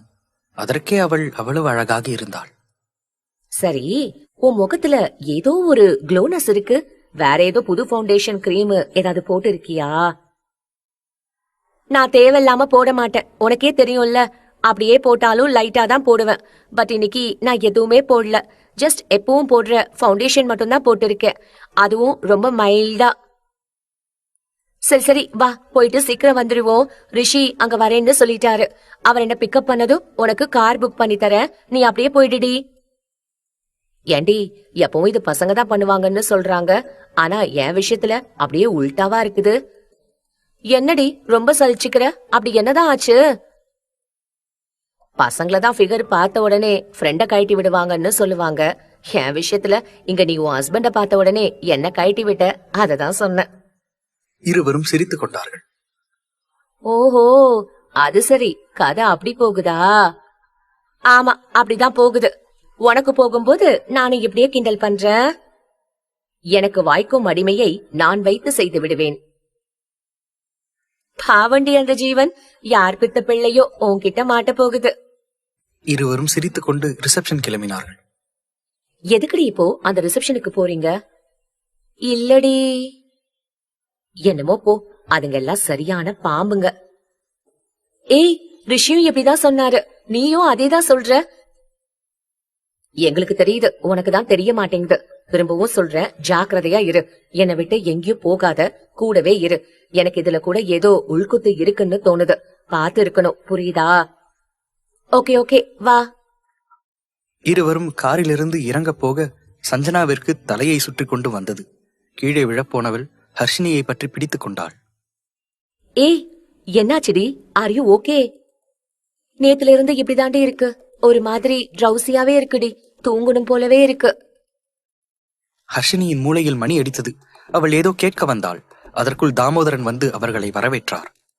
வா வா சஞ்சனா, எப்படி இருக்க? அவள் தலையை மட்டும் அசைத்தாள். எங்க மாப்பிள வரலையா? இதுவரை அப்படியெல்லாம் அவர் அழைத்தது இல்லை. திடீரென்று அப்படி கேட்கவும் அதற்கும் வருவார் என்பதாக தலையசைத்து உள்ளே சென்றாள். இதிலும் அவள் கலந்து கொள்ளவில்லை. போய் உட்கார்ந்து கொண்டாள். அவரை இப்படியெல்லாம் பசப்புவதை பார்த்து ஹர்ஷினிக்கு தான் கோபமாக வந்தது. நல்லா நடிக்கிறாரு. சரியான பச்சோந்தி. நேரத்துக்கு ஏத்த மாதிரி, நிமிஷத்துக்கு ஏத்த மாதிரி மாறிடுவாரு. கெஸ்டாக சென்று சஞ்சனாவும் ஹர்ஷினியும் கூட்டத்தில் அமர்ந்தார்கள். சஞ்சனா வந்ததை பார்த்து விக்ராந்திற்கு ஆச்சரியம். அவனுக்கு மனதில் ஒரு பெரிய வலி எழுந்தது. அவனுடன் இங்கே நின்றிருக்க வேண்டும். ஆனால் இப்போது அவனால் அதை ஏற்றுக்கொள்ளவே முடியவில்லை. உன்னை மிஸ் பண்ணிட்டனா? என்னால முடியலடி என்று விக்ராந்த் மனதில் நினைத்தான். அவன் பார்வை ஆர்வமாக சஞ்சனாவின் மீது இருப்பதை பார்த்த மிருதுல்லாவிற்கு கடுப்பாக இருந்தது. இவளை கூப்பிடாதீங்கன்னு சொன்னா தேவையில்லாம இந்த அப்பா எதுக்கு போய் இவளை கூப்பிட்டாரு? ஆனா இதுவும் நல்லதுக்குதான். மிருதுல்லாவின் முகத்தில் அக்ரமான ஒரு புன்னகை தோன்றியது. ஹர்ஷினிக்கு சஞ்சனாவின் இந்த சோர்வு எதனால் என்று ஒரு யோசனை இருந்தது. இருந்தாலும் அவளிடம் கேட்டு கன்ஃபார்ம் செய்யும் வரை அமைதியாக இருந்தாள். அவளுக்கே அது இன்னும் பிடிபடவில்லை என்று புரிந்தது. அவளுக்கு ஜூஸ் ஏதோ கொண்டு வந்து கொடுத்தார்கள். ஏற்கனவே இருமுறை சஞ்சனா அதனால் பெரிதும் கஷ்டப்பட்டாள். தாமோதரனை நம்பி இங்கு எதுவும் சாப்பிட அவளுக்கு விருப்பமே இல்லை. அவர்கள் எடுத்து வரும்போது மறுத்து விட்டாள். வேணாம், தேவையில்ல. இல்ல, கூல்ட்ரிங்க்ஸ் தேவையில்லைங்க, நாங்க பாத்துக்கிறோம். ஹர்ஷினியின் கையை இறுக்க பிடித்துக் கொண்டாள். ஏதோ அவள்தான் இப்போது இருக்கும் மிகப்பெரிய துணை என்பது போல. நீ இங்கே இரு, இங்கிருந்து எங்கேயும் போக கூடாது. இல்லனா ஏன் கூட வா. அவளை அழைத்துக் கொண்டு அருகில் இருக்கும் ஒரு ஃப்ரெஷ் ஜூஸ் ரெஸ்டாரண்டிற்கு அவள் வெளியே கூட்டிச் செல்ல இதை பார்த்த தாமோதரன் வேகமாக வந்தார். எங்கம்மா போற? இன்னும் ரிசப்ஷன் முடியலையே. நீயும் மாப்பிள்ளையும் ஒரு போட்டோ கூட எடுக்கலையே. மாப்பிள்ள வருவார் தானே? கூல்ட்ரிங்க்ஸ் குடிக்கல என்று கேட்க, நான் எங்கேயும் போகல, கொஞ்சம் வெளியே போயிட்டு வரேன். உங்களை நம்பி இங்க பச்சை தண்ணி கூட குடிக்க முடியாது. தாமோதரன் முகம் கருத்து விட்டது. வந்த கோபத்தை அடக்கிக் கொண்டு அமைதி காத்தார். ரிஷியை வைத்து இன்னும் நிறைய பிசினஸ் ப்ராஜெக்ட் அவர் பிடிக்க வேண்டும். இழந்த தொழிலை மீட்டெடுக்க வேண்டும். விக்ராந்தின் மதிப்பை உயர்த்த வேண்டும் என்று நிறைய டார்கெட் பிக்ஸ் பண்ணி இருந்தார் அந்த தாமோதரன் என்ற குள்ள நரி. அதனால் எதுவும் சொல்லாமல் அமைதியாக இருந்தார். ஆனால் அவள் வெளியேறுவதை பார்த்த விக்ராந்திற்குத்தான் முகம் சிரித்து விட்டது. போயிட்டாளா என்பதைப் போல் அவன் தவிப்புடன் பார்த்தான். என்ன விக்ராந்த், யார அப்படி தேடிட்டு இருக்கீங்க என்று வேண்டுமென்றே கேட்டாள். சஞ்சனா என்றவனின் பார்வை வாசலிலேயே தான் இருந்தது. பற்றிக் கொண்டு வந்தது மிருதுல்லாவிற்கு. அவன் கையை பிடித்து இழுத்தவள், நமக்கு இப்போ ரிசப்ஷன் நடந்துட்டு இருக்கு, நாளைக்கு கல்யாணம், கொஞ்சமாவது அதை மைண்ட்ல வச்சுக்கோங்க. இன்னும் ஏன் இப்படி பண்ணிட்டு இருக்கீங்க? எனக்கு தெரியும், நீ வாயை மூடு என்று சொல்லிவிட்டு அவன் பார்வை வாசலில் தான் இருந்தது. வெளியே வந்த சஞ்சனாவும் ஹர்ஷினியும் அங்கிருந்த ஒரு ஃப்ரெஷ் ஜூஸ் ரெஸ்டாரண்டில் ஜூஸ் குடிக்க வர ஒரு வாய் வைத்ததுதான் சஞ்சனாவிற்கு அப்படியே குமட்டி கொண்டு வந்தது. அவள் குமட்டுவதைப் போல் செய்வதை பார்த்த ஹர்ஷினி, ஏய் என்னாச்சுடி, ஓகே தானே நீ? எனக்கு இந்த ஸ்மெல் பிடிக்கலடி, ஒரு மாதிரி வாமிட் வர மாதிரி இருக்கு, எனக்கு இந்த ஜூஸ் வேண்டாம். ஹர்ஷினியின் கண்கள் பளபளத்தது. என்ன சொல்ற நீ, உண்மையாவா? எனக்கு ஒரு மாதிரி இருக்குடி. சரி நம்ம வீட்டுக்கு போலாமா? என்னடி மாத்தி மாத்தி பேசிட்டு இருக்க? சரி இன்னும் கொஞ்ச நேரம் வெயிட் பண்ணுவோம். அதுக்குள்ள ரிஷி சாருக்கு போன் பண்ண, அவர் வந்து உன்னை கூட்டிட்டு போயிடுவாரு. நீ அங்க மண்டபத்துல இரு. இந்த ஜூஸ் வேணும்னா நான் பார்சல் பண்ணிக்கவா? எனக்கு வேணாம், நீ பண்ணிக்கோ. சரிடி, நம்ம மண்டபத்துல வெயிட் பண்ணுவோம். அதுக்குள்ள சார் வந்துடட்டும். தாமோதரன் அவள் திரும்பி வந்துவிட்டால் போதும் என்பதாக வேலையை பார்க்க சென்றார். மதிவாணிக்கு எரிச்சல் இருந்தாலும் கணவனின் பேச்சால் அமைதியாக இருந்தார். ஹர்ஷினி ஒரு இடத்தில் அமர்ந்திருக்க சஞ்சனா ரிஷிக்கு கால் செய்ய அவனுக்கு கால் போகவில்லை. சஞ்சனாவிற்கு தலை சுற்றுவது போல் இருந்தது. ஹர்ஷினி, எனக்கு ஒரு மாதிரி இருக்கு, நாம போலாமா? அவள் முகத்தை பார்த்தவள், என்னடி என்னாச்சு? ரிஷி சாருக்கு கால் பண்ணியா? பண்ண, ஆனா ஒரு ரெஸ்பான்ஸும் இல்ல, காலும் போகல. எனக்கு ஒரு மாதிரி இருக்கு, போலாமே? சரி இருநி, அதுவும் அந்த ரூம் கிட்ட வெயிட் பண்ணிட்டு படுத்துட்டு, நான் ரிஷி சாருக்கு ட்ரை பண்ணிட்டு வரேன். பாடி கார்ட்ஸ் வெளியே இருக்காங்களான்னு பாக்குறேன். அவங்க நீங்க கிளம்புறதுக்கு முன்னாடி கால் பண்ணுங்கன்னு சொன்னாங்க. இரு பாத்துட்டு வந்துடுறேன் என்று அவளை அந்த ரூம் அருகே கொண்டு சென்று விட்டாள். இந்த நேரம் மிருதுல்லா ரிசப்ஷனில் வேறு உடை மாற்ற சென்றிருந்தாள். ஸ்டேஜில் நின்று கொண்டிருந்த விக்ராந்த் சஞ்சனா தனியாக அந்த அறைக்குள் செல்வதை பார்த்தான். ஒரு முறையாவது தன் மனதில் இருப்பதை அவளிடம் சொல்லிவிட வேண்டும் என்று வேக வேகமாக வந்தான். அங்கிருந்த சோஃபாவில் சோர்வுடன் அமர்ந்திருந்த சஞ்சனா யாரோ கதவை திறக்க ஹர்ஷினி தான் என்று நினைத்து ஹர்ஷினி என்று எழுந்தாள். அங்கே விக்ராந்தை பார்த்ததும் உள்ளுணர்வு சீக்கிரம் இங்கிருந்து வெளியே போய்விடு என்று எச்சரிக்கை செய்தது. வேகமாக அங்கிருந்து அவள் வெளியே செல்ல வர அவளுக்கு தலை சுற்றியபடி இருந்தது. சஞ்சனா, பிளீஸ் ஒரு நிமிஷம், நான் உன்னை இனி டிஸ்டர்ப் பண்ண மாட்டேன். எனக்கு ஒரே ஒரு விஷயம் சொல்லணும், ஒரே ஒரு விஷயம் கேட்கணும், ப்ளீஸ். சஞ்சனா மயக்கத்துடன், இங்க பாரு விக்ராந்த், நான் உன்கிட்ட பேசுற மாதிரி இல்ல, எனக்கு ஏற்கனவே அன்கம்ஃபர்டபுளா இருக்கு, மரியாதையா வழிய விடு. ப்ளீஸ் சஞ்சனா, நான் உன்னை இனி டிஸ்டர்ப் பண்ணவே மாட்டேன், ஒரே ஒரு முறை நான் சொல்றத கேளு. சஞ்சனா இவனிடம் பேசி பயனில்லை என்று தோன்ற அவனை தாண்டி கொண்டு முன்னே சென்றாள். ஆனால் பாவம், அவளுக்கு மீண்டும் தலையை சுற்றி மயங்கி கீழே விழப்போக சட்டென விக்ராந்த் அவளை தாங்கியபடி பிடித்தான். சஞ்சனா, சஞ்சனா என்று அவளை அணைத்தபடி அவள் கன்னத்தை தட்டினான். ஆனால் அவள் மயக்கத்தில் இருந்தாள். சஞ்சனா, என்ன பாரு. அவன் என்ன செய்யலாம் என்று யோசித்தபடி தண்ணீர் எங்கேயாவது இருக்கிறதா என்று பார்க்க அங்கே இல்லை. அதனால் அவளை அப்படியே அணைத்தபடியே அங்கிருந்த சோஃபாவிற்கு அழைத்து செல்ல, டேய் என்னடா பண்ணிட்டு இருக்க? சத்தம் அந்த திசையில் திரும்ப அங்கே ரிஷி கொலைவெறியுடன் நின்றிருந்தான். உடன் மிருதுல்லா, தாமோதரன், மதிவாணி, இன்னும் அங்கிருந்த சிலரும் நின்றிருக்க கோபத்தின் உச்சிக்கே சென்று விட்டான் ரிஷி. அந்த பதட்டத்தில் அவன் சஞ்சனாவை விட சஞ்சனா பொத்தென்று அங்கிருந்த சோஃபாவில் விடப்போக வேகமாக சென்று ஹர்ஷினி அவளை பிடித்துக் கொண்டாள். கோபமாக அவளை உறுத்து விழித்துக் கொண்டிருந்தான் ரிஷி. பின்னர் மீண்டும் விக்ராந்தை பார்த்தான். விக்ராந்திற்கு மிகவும் கஷ்டமாக இருந்தது. அது ரிஷி, அது அவன் எதுவுமே பேசவில்லை. ஹர்ஷினியை பார்க்க அவள் கொஞ்சம் நீரை கொண்டு வந்தாள்.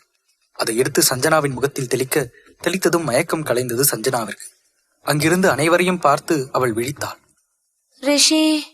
அவன் அருகே செல்ல போக அவன் யாரிடமும் எதையும் பேசும் மனநிலையில் இல்லை. அவளின் கையை பற்றி தரதரவென்று இழுத்து கொண்டு அங்கிருந்து சென்றான். சஞ்சனாவிற்கு என்ன செய்வது என்றே தெரியவில்லை. ரிஷி, ஏன் இவ்வளவு ஹார்ஷா பிஹேவ் பண்றீங்க? பிளீஸ், நான் சொல்றத கொஞ்சம் கேளுங்க. வாய மூடு.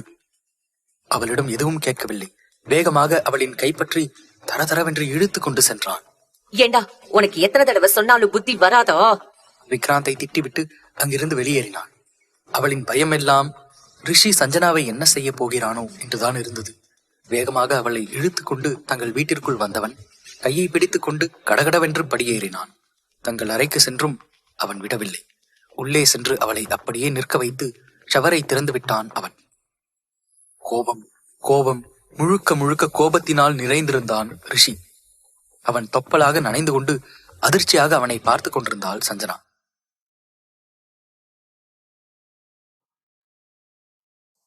சஞ்சனாவை விக்ராந்தின் ரிசப்ஷன் ஃபங்க்ஷனில் இருந்து அழைத்து கொண்டு வந்த ரிஷி அவளை ஷவரின் அடியில் நிற்க வைத்து தண்ணீர் திறந்து விட்டான். அவள் அதிர்ச்சியாக அவனை பார்த்து கொண்டிருந்தாள். அவனிடம் இப்போது அவளுக்கு பேசவே பயமாக இருந்தது. அந்த அளவிற்கு அவன் கண்களில் கோபம் இருந்தது. அவனும் அவளை அப்படியே வெறித்து பார்த்து கொண்டிருந்தான். பின்னர் என்ன நினைத்தானோ, சட்டென்று அவளை இறுக்கி அணைத்து அவள் இதழில் ஆழமாக முத்தமிட்டான். அந்த முத்தத்தில் வன்மைதான் அதிகமாக இருந்தது. ஏன் இப்படி செய்கிறான் என்று அவளுக்கு புரியவில்லை. அவனாகவே அவளை பட்டென்று விலக்கிவிட்டு வேகமாக அங்கிருந்து வெளியேறிவிட்டான். சஞ்சனாவிற்கு ஏற்கனவே உடல் சோர்வு, மனசோர்வு எல்லாம் சேர்ந்து இப்போது மனதில் பெரிய வலி எழுந்தது. கண்களில் நீர் நிறைந்தது. அழுதுபடி நின்றிருந்தாள் அவள். வெளியே வந்த ரிஷி உடை மாற்றிக்கொண்டு அந்த அறையிலிருந்து வெளியேறினான். சஞ்சனா எவ்வளவு நேரம் அப்படியே நின்றிருந்தாலோ தெரியாது. அங்கிருந்து வெளியே வந்தவள் உடை மாற்றிக்கொண்டு அப்படியே படுத்து விட்டாள். தலையை கூட சரியாக துவட்டவில்லை. அவளுக்கு உடலெல்லாம் அடித்து போட்டது போல் இருக்க படுத்து விட்டாள். குடித்துவிட்டு நள்ளிரவில் வந்த ரிஷி அங்கே படுத்திருந்த சஞ்சனாவை பார்த்தான். அவனுக்கு ஆத்திரமாக வந்தது. அவன் நினைவில் இருந்தது தன் மனைவியை அந்த விக்ராந்த் அணைத்தபடி நின்றிருந்ததை அவன் கொஞ்சமும் விரும்பவில்லை. அதனால்தான் அவளை ஷவரின் அடியில் நிற்க வைத்தான். அவன் அணைத்திருந்த அந்த கரையை நீக்கியது போன்ற உணர்வு போல அவனுக்கு. அவனால் எக்காரணம் கொண்டும் தன் மனைவியை அடுத்தவர் தீண்டுவதை அவனால் ஏற்கவே முடியாது. அவள் மேல் அவனுக்கு பெரிய கோபமே வந்தது. நான் போக வேண்டாம் என்று சொல்லியும் தன்னை எப்படியெல்லாம் சமாளித்து போக துணிந்தாள். போய் இப்போது என்ன நடந்தது? இதற்குத்தான் படித்து படித்து சொன்னான். அதே கோபத்துடன் அவன் சஞ்சனாவை அணைக்க வர அப்போதுதான் பார்த்தான், அவள் தூக்கத்தில் பிதற்றிக் கொண்டிருந்தாள். உடல் தூக்கி தூக்கி போட்டுக் கொண்டிருந்தது. சட்டென அவளை தொட்டு பார்க்க அனலாக கொதித்தது அவள் உடல். ரிஷி தன்னையே நொந்து கொண்டான். அவன் கோபத்தால் பாதிக்கப்படுவது அவன் மனைவியாக இருக்கிறாள் என்று போனை எடுத்து டாக்டருக்கு அழைத்தான். அவளை அப்படி பார்க்க அவனுக்கு மிகவும் வேதனையாகவும் இருந்தது. டாக்டர் வரும் வரை குட்டி போட்ட பூனை போல் அங்குமிங்கும் நடந்து கொண்டிருந்தான். அவளின் கை கால்களை சூடு பறக்க தேய்த்து கொண்டிருந்தான். அவள் உடல் அப்படி தூக்கி தூக்கி போடுவதை பார்க்க அவனால் முடியவில்லை. எவ்வளவு மடத்தனம் செய்துவிட்டான்.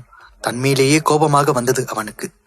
டாக்டர் வந்ததும் அவரை செக் செய்து பார்த்தவர், கொஞ்சம் வெளியே இருங்கள் என்று அவனை வெளியே அனுப்பினார். அவன் திகைப்புடன் உள்ளேயும் வெளியேயும் நடந்து கொண்டிருக்க சிறிது நேரத்தில் அவனை டாக்டர் அழைத்தார். என்ன மிஸ்டர் ரிஷி, இந்த டைம்ல இந்த மாதிரி நைட் குளிக்கலாமா? இதெல்லாம் அவங்களுக்கும் அவங்க வயிற்றுல இருக்கிற உங்க பேபிக்கும் நல்லது இல்லையே. திகைத்து போனான் ரிஷி. ஒரே நேரத்தில் அனலும் குளுமையும் தந்தது போலிருந்தது அந்த டாக்டர் கேட்ட கேள்வி. என்ன மிஸ்டர் ரிஷி, உங்களுக்கு தெரியாதா அவங்க கன்சீவா இருக்காங்க என்று டாக்டர் சொன்னவுடன் அதிர்ச்சியுடன் தன் மனைவியை பார்த்தான். அவனுக்கு அந்த நேரம் எப்படி உணர்கிறான் என்று தெரியவில்லை. கண்களில் தன்னையும் அறியாமல் நீர் நிறைந்தது. இந்த நேரத்தில் அவளை போய் ஷவரடியில் நிறுத்தினான். இது அவளுக்கு தெரியுமா? அப்போதுதான் நேற்றிலிருந்து அவள் சோர்வாக இருக்கிறாள் என்று அவன் இதைத்தான் யோசித்து வந்தான். ஆனால் அதற்குள் ஏதோ ஒரு மீட்டிங் பற்றிய பேச்சு ஆபீஸில் வரவும் அதை அப்படியே மறந்துவிட்டான். தன்மையிலேயே கோபம் வந்தது அவனுக்கு. அமைதியாக அவன் நின்றான். சரி, ஓகே, அவங்க தலையும் காயாம தான் இருக்கு. அப்படியே அவங்க படுத்ததுனாலதான் அவங்களுக்கு ஃபீவர் வந்திருக்கு. இன்ஜெக்ஷன் போட்டிருக்கேன். ரொம்ப மெடிசன் இப்ப எடுக்க வேண்டாம். நாளைக்கு ஹாஸ்பிட்டல் கூட்டிட்டு வாங்க, செக் பண்ணிடலாம். இப்ப நல்லா தூங்கி ரெஸ்ட் எடுத்தாங்கன்னா மார்னிங் ஃபீவர் குறைஞ்சிருக்கும். இது 2வது முறை தன்னால் தன் மனைவி கஷ்டப்படுவது. இந்த முறை அவனுடைய குழந்தையும் சேர்ந்தல்லவா கஷ்டப்பட்டுள்ளது. தன் குழந்தை தன் உயிர் என்று நினைக்கும் பொழுதே உள்ளரித்தது அவனுக்கு. டாக்டர் எல்லாவித பிரிஸ்கிரிப்ஷனும் சொல்லிவிட்டு அவள் தலைமுடியை முதலில் காய வைக்க சொல்ல டேப்லெட் போட்டது கொஞ்சம் அவளுக்கு ஃபீவர் குறைய மெதுவாக அவளை எழுப்பினான் ரிஷி. சனா எழுந்துரு, சனா எழுந்துரு என்று எழுப்ப முதலில் அவளுக்கு உடலெல்லாம் வலிதான் தோன்றியது. மெல்ல கண் திறந்து பார்த்தவளுக்கு எதிரில் ரிஷியை பார்த்ததும் கண்களில் நீர் நிறைந்தது. அவள் உதட்டை கடித்துக் கொண்டு அமைதியாக இருக்க அவள் கைகளை பிடித்துக் கொண்டு ஐ எம் சாரி என்று சொல்ல வர சட்டென்று அவன் இதழில் தன் விரலை வைத்து தடுத்தாள். நீங்க அந்த அதிதி கூட பேசுவீங்களா? அப்ப இருக்குது உங்களுக்கு. உங்களை நான் வச்சு செய்யறேன். சஞ்சனா சொல்ல அவ்வளவு நேரம் அவனுக்குள் இருந்த அந்த இறுக்கம் மறைந்தது. லேசாக புன்னகைத்தபடி, சரி சரி செய்யலாம், முதல்ல எழுந்து உட்காரு. அவள் எழும்ப உதவி செய்ய ஆச்சரியமாக அவனை பார்த்தாள் சஞ்சனா. குளிச்சுட்டு வந்தா தலையை துடைக்க மாட்டியா? ட்ரையர் வச்சு காய வைக்க வேண்டியதானே, அப்படியே ஏன் படுத்த? அவள் எதுவும் பேசவில்லை. அவனை பார்த்து கொண்டிருந்தாள். அவனே ட்ரையரை எடுத்து அவள் தலையை காய வைக்க உதவினான். பின்னர், சரி இப்ப எப்படி இருக்கு? என்னது? அவனே அவளை தொட்டு பார்க்க ஃபீவர் கொஞ்சம் குறைந்தது போல் இருந்தது. சரி, ஏதாவது சாப்பிட்டியா? திரும்பவும் அவளுக்கு கோபம் வந்து விட்டது. எங்க சாப்பிடுறது?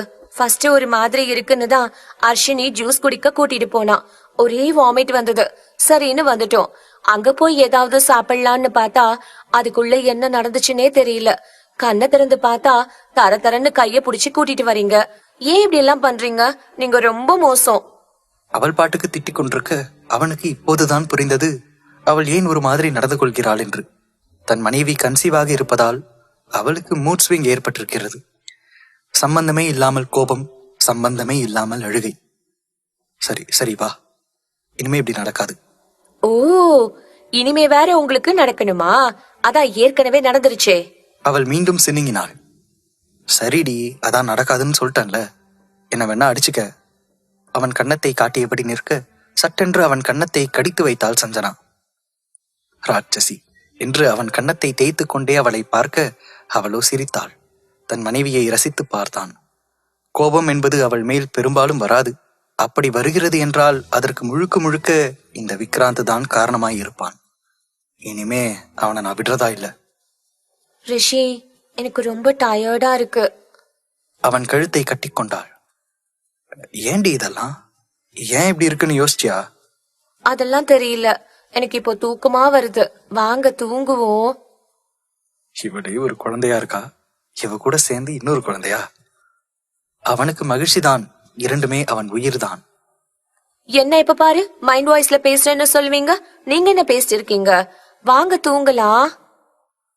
அவனும் சரி சரி இருவன என்று அவளை ஒழுங்காக படுக்க வைத்தவன் அவனும் படுத்து அவளை அணைத்துக் கொண்டான். டேப்லெட் போட்டதாலும் ஆழ்ந்த உறக்கத்தில் திரும்பினாள் சஞ்சனா. ரிஷிக்கு அவளிடம் இப்போது சொல்லலாமா வேண்டாமா என்று இருந்தது. எப்போதும் மனைவிதான் கணவனுக்கு தான் கன்சீவாக இருப்பதை பற்றி சொல்லுவாள். தன் விஷயத்தில் அப்படியே மாறிவிட்டது என்று நினைக்க அவனுக்கு சிரிப்புதான் வந்தது. கன்ஃபார்ம் பண்ணிட்டு அதுக்கப்புறம் அவகிட்ட சொல்லலாம் என்று இருந்தான். எப்போதும் இருவரும் கிட்டத்தட்ட ஒரே நேரத்தில் தான் எழுந்து கொள்வார்கள். இன்று ரிஷி எழுந்து குளித்து முடித்துவிட்டு கூட வந்துவிட்டான். இன்னும் சஞ்சனா எழவில்லை. அவள் அருகில் சென்று தன் முடியில் இருந்த நீர் துளிகளை அவள் மேல் படுவது போல் தன் தலையை ஆட்ட அது சஞ்சனாவின் முகத்தில் பட்டு தெரித்தது.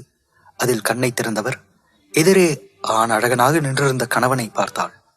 முகம் புன்னகையில் விரிய என்று அவனை நோக்கி தன் கைகளை வா என்பது போல் அவள் நீட்ட, காலையில கொல்றாளே, இருந்தாலும் இப்போ நெருங்கலாமா வேணாமா தெரியலையே.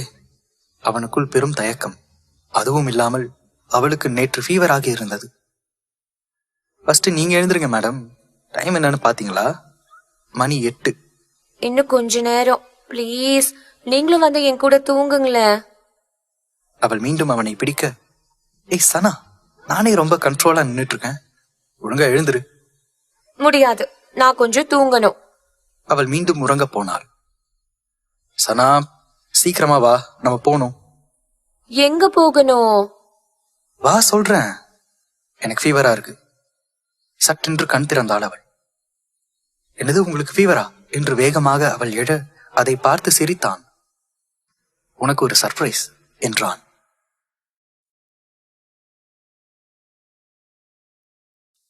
சஞ்சனா ரிஷியுடன் ஹாஸ்பிட்டல் சென்றாள். என்ன விஷயம்? என்ன ஆச்சு? எனக்கு ஏதாவது பிரச்சனையா? இல்ல உங்களுக்கு ஏதாவது பிரச்சனையா? சொல்லுங்களேன். கொஞ்ச நேரம் வாய மூடிட்டு சும்மா வரமாட்டியாடி? ஓயாம ஏன் இப்படி பேசிக்கிட்டே இருக்க? நீங்க இப்படி அமைதியா இருக்கிறது பார்த்தா எனக்கு பயமா இருக்கு. என்ன விஷயம் சொல்லுங்களேன். அதான் உனக்கு நேத்து ஃபீவரா இருந்ததுல, அது என்னன்னு பாக்கலாம், வேற ஒண்ணும் இல்ல. நான் இப்ப நல்லா தானே இருக்கேன், பாருங்க எவ்வளவு ஆக்டிவா இருக்கேன். ஆனா ரொம்ப பசிக்குது. அவள் சிறுபிள்ளை போல் செய்து கொண்டிருப்பதை பார்க்க, அப்பா குழந்தைய கூட சமாளிச்சிடலாம் போல. இந்த மூட் ஸ்விங்கில் இவளை சமாளிக்கிறது தான் பெரிய விஷயமா இருக்கு. சரி சரி, போகும்போது நம்ம சாப்பிட்டு போகலாம். முதல்ல ஹாஸ்பிட்டல் போயிடலாம், ஓகே என்று அவர்கள் பேசிக்கொண்டே வர ஹாஸ்பிட்டல் வந்துவிட்டது. ஏற்கனவே அப்பாயின்மெண்ட் வாங்கி இருந்ததால் உள்ளே அனுப்பினார்கள். வாங்க மிஸ்டர் அண்ட் மிஸ்ஸஸ் ரிஷி, இப்ப எப்படி இருக்கீங்க சஞ்சனா? யா ஓகே மேம், இப்ப பரவாயில்ல. ஓகே ரிஷி, நீங்க கொஞ்சம் வெளியே வெயிட் பண்ணுங்க, சில டெஸ்ட் எல்லாம் எடுக்க வேண்டியிருக்கு. எடுத்த பிறகு கூப்பிடுறேன். அப்போ எவ்வளோ நேரம் ஆகும்? மினிமம் ஒரு 2 hours இருக்கிற மாதிரி இருக்கும். அப்போ நான் வெளியில கொஞ்சம் வேலை இருக்கு, நான் போயிட்டு வரட்டுமா? யா ஓகே ஓகே, கோ ஹெட். சஞ்சனா ரிஷியை பார்க்க, ஒன்றும் இல்லடா, நீ இங்க இரு, நான் போயிட்டு ஆஃபீஸில் ஒரு முக்கியமான ப்ராஜெக்ட் டிசைன் பண்ணணும், அதை பற்றின டீட்டெயில்ஸ் சொல்லிட்டு உடனே வந்துடுறேன், அதுக்கு தான். அவன் சென்றதும் சில டெஸ்டுகள் எல்லாம் சஞ்சனாவிற்கு எடுக்கப்பட்டது. சிறிது நேரத்தில் ரிஷி வந்து விட்டான். அவன் சொன்ன நேரத்தை விட சீக்கிரமே வந்து விட்டான். அவளை தனியே விட்டு செல்ல அவனுக்கு மனமே இல்லை. ரிஷி வந்ததும் டாக்டர் அவனை அழைத்தார். மிஸ்டர் ரிஷி, உங்களை டாக்டர் கூப்பிடுறாங்க. ஓகே, இதோ வரேன். சரி, நீ ரெஸ்ட் எடு, நான் இப்போ போயிட்டு வந்துடுறேன். டாக்டர் அறையில். வாங்க மிஸ்டர் ரிஷி, அவங்களுடைய பிளட் ரிப்போர்ட் பார்க்கும்போது அவங்க கன்சீவா இருக்காங்க, நீங்க அப்பாவாயிட்டீங்க. டாக்டர் கூற அவனுக்கு அதிர்ச்சியை தாங்க முடியவில்லை. ஆனந்த அதிர்ச்சி. உங்க ஒய்ஃப் கன்சீவா இருக்காங்க, 56 days ஆகுது, கிட்டத்தட்ட 2 months பிரெக்னெண்டா இருக்காங்க. அவங்களுக்கே தெரியாத ஒரு விஷயம்னு நினைக்கிறேன். ஆமாம் என்பதை போல் தலையசைத்தான். டாக்டர், குழந்தை? உங்க பேபி நல்லா இருக்கு. முதல்ல உங்க கன்சீவ் அப்படின்னு உடனே அதை தான் செக் பண்ணோம். ஒரு ஸ்கேன் நம்ம பாத்துடலாம் உங்களுக்கு சாட்டிஸ்பாக்சனுக்கு. ஓகே டாக்டர், நான் அதுக்கு முன்னாடி என் வைஃப் கிட்ட பேசணும். I can understand. நீங்க போய் அவங்க கிட்ட சொல்லி அவங்கள ரெடி பண்ணி வைங்க, நாம இன்னும் கொஞ்ச நேரத்துல ஸ்கேன் பண்ணி பாத்துடலாம். Okay doctor. அவன் கிளம்பினான். தன் மனைவி இருந்த அறையை நோக்கி கால்கள் தன் போக்கில் செல்ல உள்ளே சென்றான். கொஞ்ச நாளாக அவளுக்கு டயர்ட்னஸ் அண்ட் ட்ரௌசினஸ் இருந்ததுதான். ஆனால் பெரும்பாலும் சிலருக்கு சில சிம்டம்ஸ் அவரவர் பாடிக்கு ஏத்த மாதிரி சேஞ்ச் ஆகும். இப்பதான் சிம்டம் ஸ்டார்ட் ஆகி இருக்கு. அதுவும் இல்லாமல் ஏகப்பட்ட பிரச்சனைகளில் அவள் அதை உணரும் மனநிலையிலும் இல்லை. தனக்கு நாட்கள் தள்ளி போயிருப்பதை கூட அவள் கவனிக்கவில்லை. கண்கள் கலங்கி போய் ரிஷி உள்ளே வருவதை பார்க்க சஞ்சனாவிற்கு அதிர்ச்சி ஆனது. என்னாச்சு ரிஷி, ஏன் ஒரு மாதிரி இருக்கீங்க? அவன் கலங்கிய கண்களை பார்த்து கேட்டாள். அருகில் வந்த ரிஷி சஞ்சனாவை பார்த்து கொண்டிருக்க அவன் கண்கள் மேலும் கலங்கியது. ஏதாவது பிரச்சனையா? பதட்டத்துடன் கேட்க இல்லை என்பதை போல் தலையசைத்தான் ரிஷி. சஞ்சனாவின் முகத்தை கைகளில் ஏந்தி நெற்றியில் இதழ் பதித்தான். அவள் நெற்றியுடன் தன் நெற்றியை முட்டியபடி "We are pregnant" என்றான். மச்சான் வாழ்த்துக்கள்ரா என்ற குரலில் திரும்ப மாறன் தான் உள்ளே வந்து கொண்டிருந்தான். மாறன் ரிஷியின் கையை பற்றி குலுக்க அவனும் சிரித்தபடி நின்று கொண்டிருந்தான். சஞ்சனாவையும் கை குலுக்கினான் மாறன். அவனே இங்கிதமாய் "சரி சரி, நீங்க 2 பேரும் பேசிட்டு இருங்க, நான் வெளியே இருக்கேன்" என்று அவன் மகிழ்ச்சியுடன் அங்கிருந்து வெளியேறினான். ரிஷி, உண்மையதான் சொல்றீங்களா? நம்ப முடியாமல் கேட்டாள் சஞ்சனா. "ஹே லூசு, உனக்கே தெரியலையா?" அப்போதுதான் அவள் யோசித்து, ஆமாங்க, நடந்த பிரச்சனையில அதை நான் கவனிக்கவே இல்ல, அதனாலதான் மயக்கம் வந்ததா? அவள் கேட்க அந்த மயக்கம் என்பதில் அவனுக்கு கொலை வெறியே வந்தது. இவர்கள் மீண்டும் ஏதாவது செய்ய போய் தன் குழந்தைக்கு மட்டும் ஏதாவது ஆகியிருந்தது, ஒருத்தரையும் உயிரோடு விட்டிருக்க மாட்டான். இதற்கு பிறகு சஞ்சனாவை ரிஸ்கில் வைக்க அவன் விரும்பவில்லை. அவன் ஏதோ யோசனையில் இருப்பதை பார்த்தவள், ரிஷி என்னாச்சு? ஒன்னும் இல்ல. அவளுக்காக ஆமாம் என்பதை போல் தலையசைத்தான். ஆமா, அதனால மயக்கம் வந்ததா டாக்டர் சொன்னாங்க, என்ன பண்றது? அவளின் மூக்கை பிடித்து ஆட்டினான். அதற்குள் சிஸ்டரும் டாக்டரும் வந்தார். வாங்க மிஸ்டர் அண்ட் மிஸ்ஸஸ் ரிஷி, அந்த ஸ்கேன் பண்ணலாம், உங்க பாப்பா எப்படி இருக்குன்னு பார்க்கலாம். இருவருக்குள் ஒரு படபடப்பு. தங்களுடைய இந்த குழந்தையை அவர்கள் பொக்கிஷம் போல பாதுகாக்க வேண்டும் என்று நினைத்தனர். இங்க பாருங்க, இங்க ஒரு புள்ளி போல தெரியுதா? இப்ப உங்களுக்கு நல்லா தெரியும் பாருங்க, இது குழந்தையோட ஹார்ட் பீட் என்று சொல்ல புல்லரித்தது இருவருக்கும்.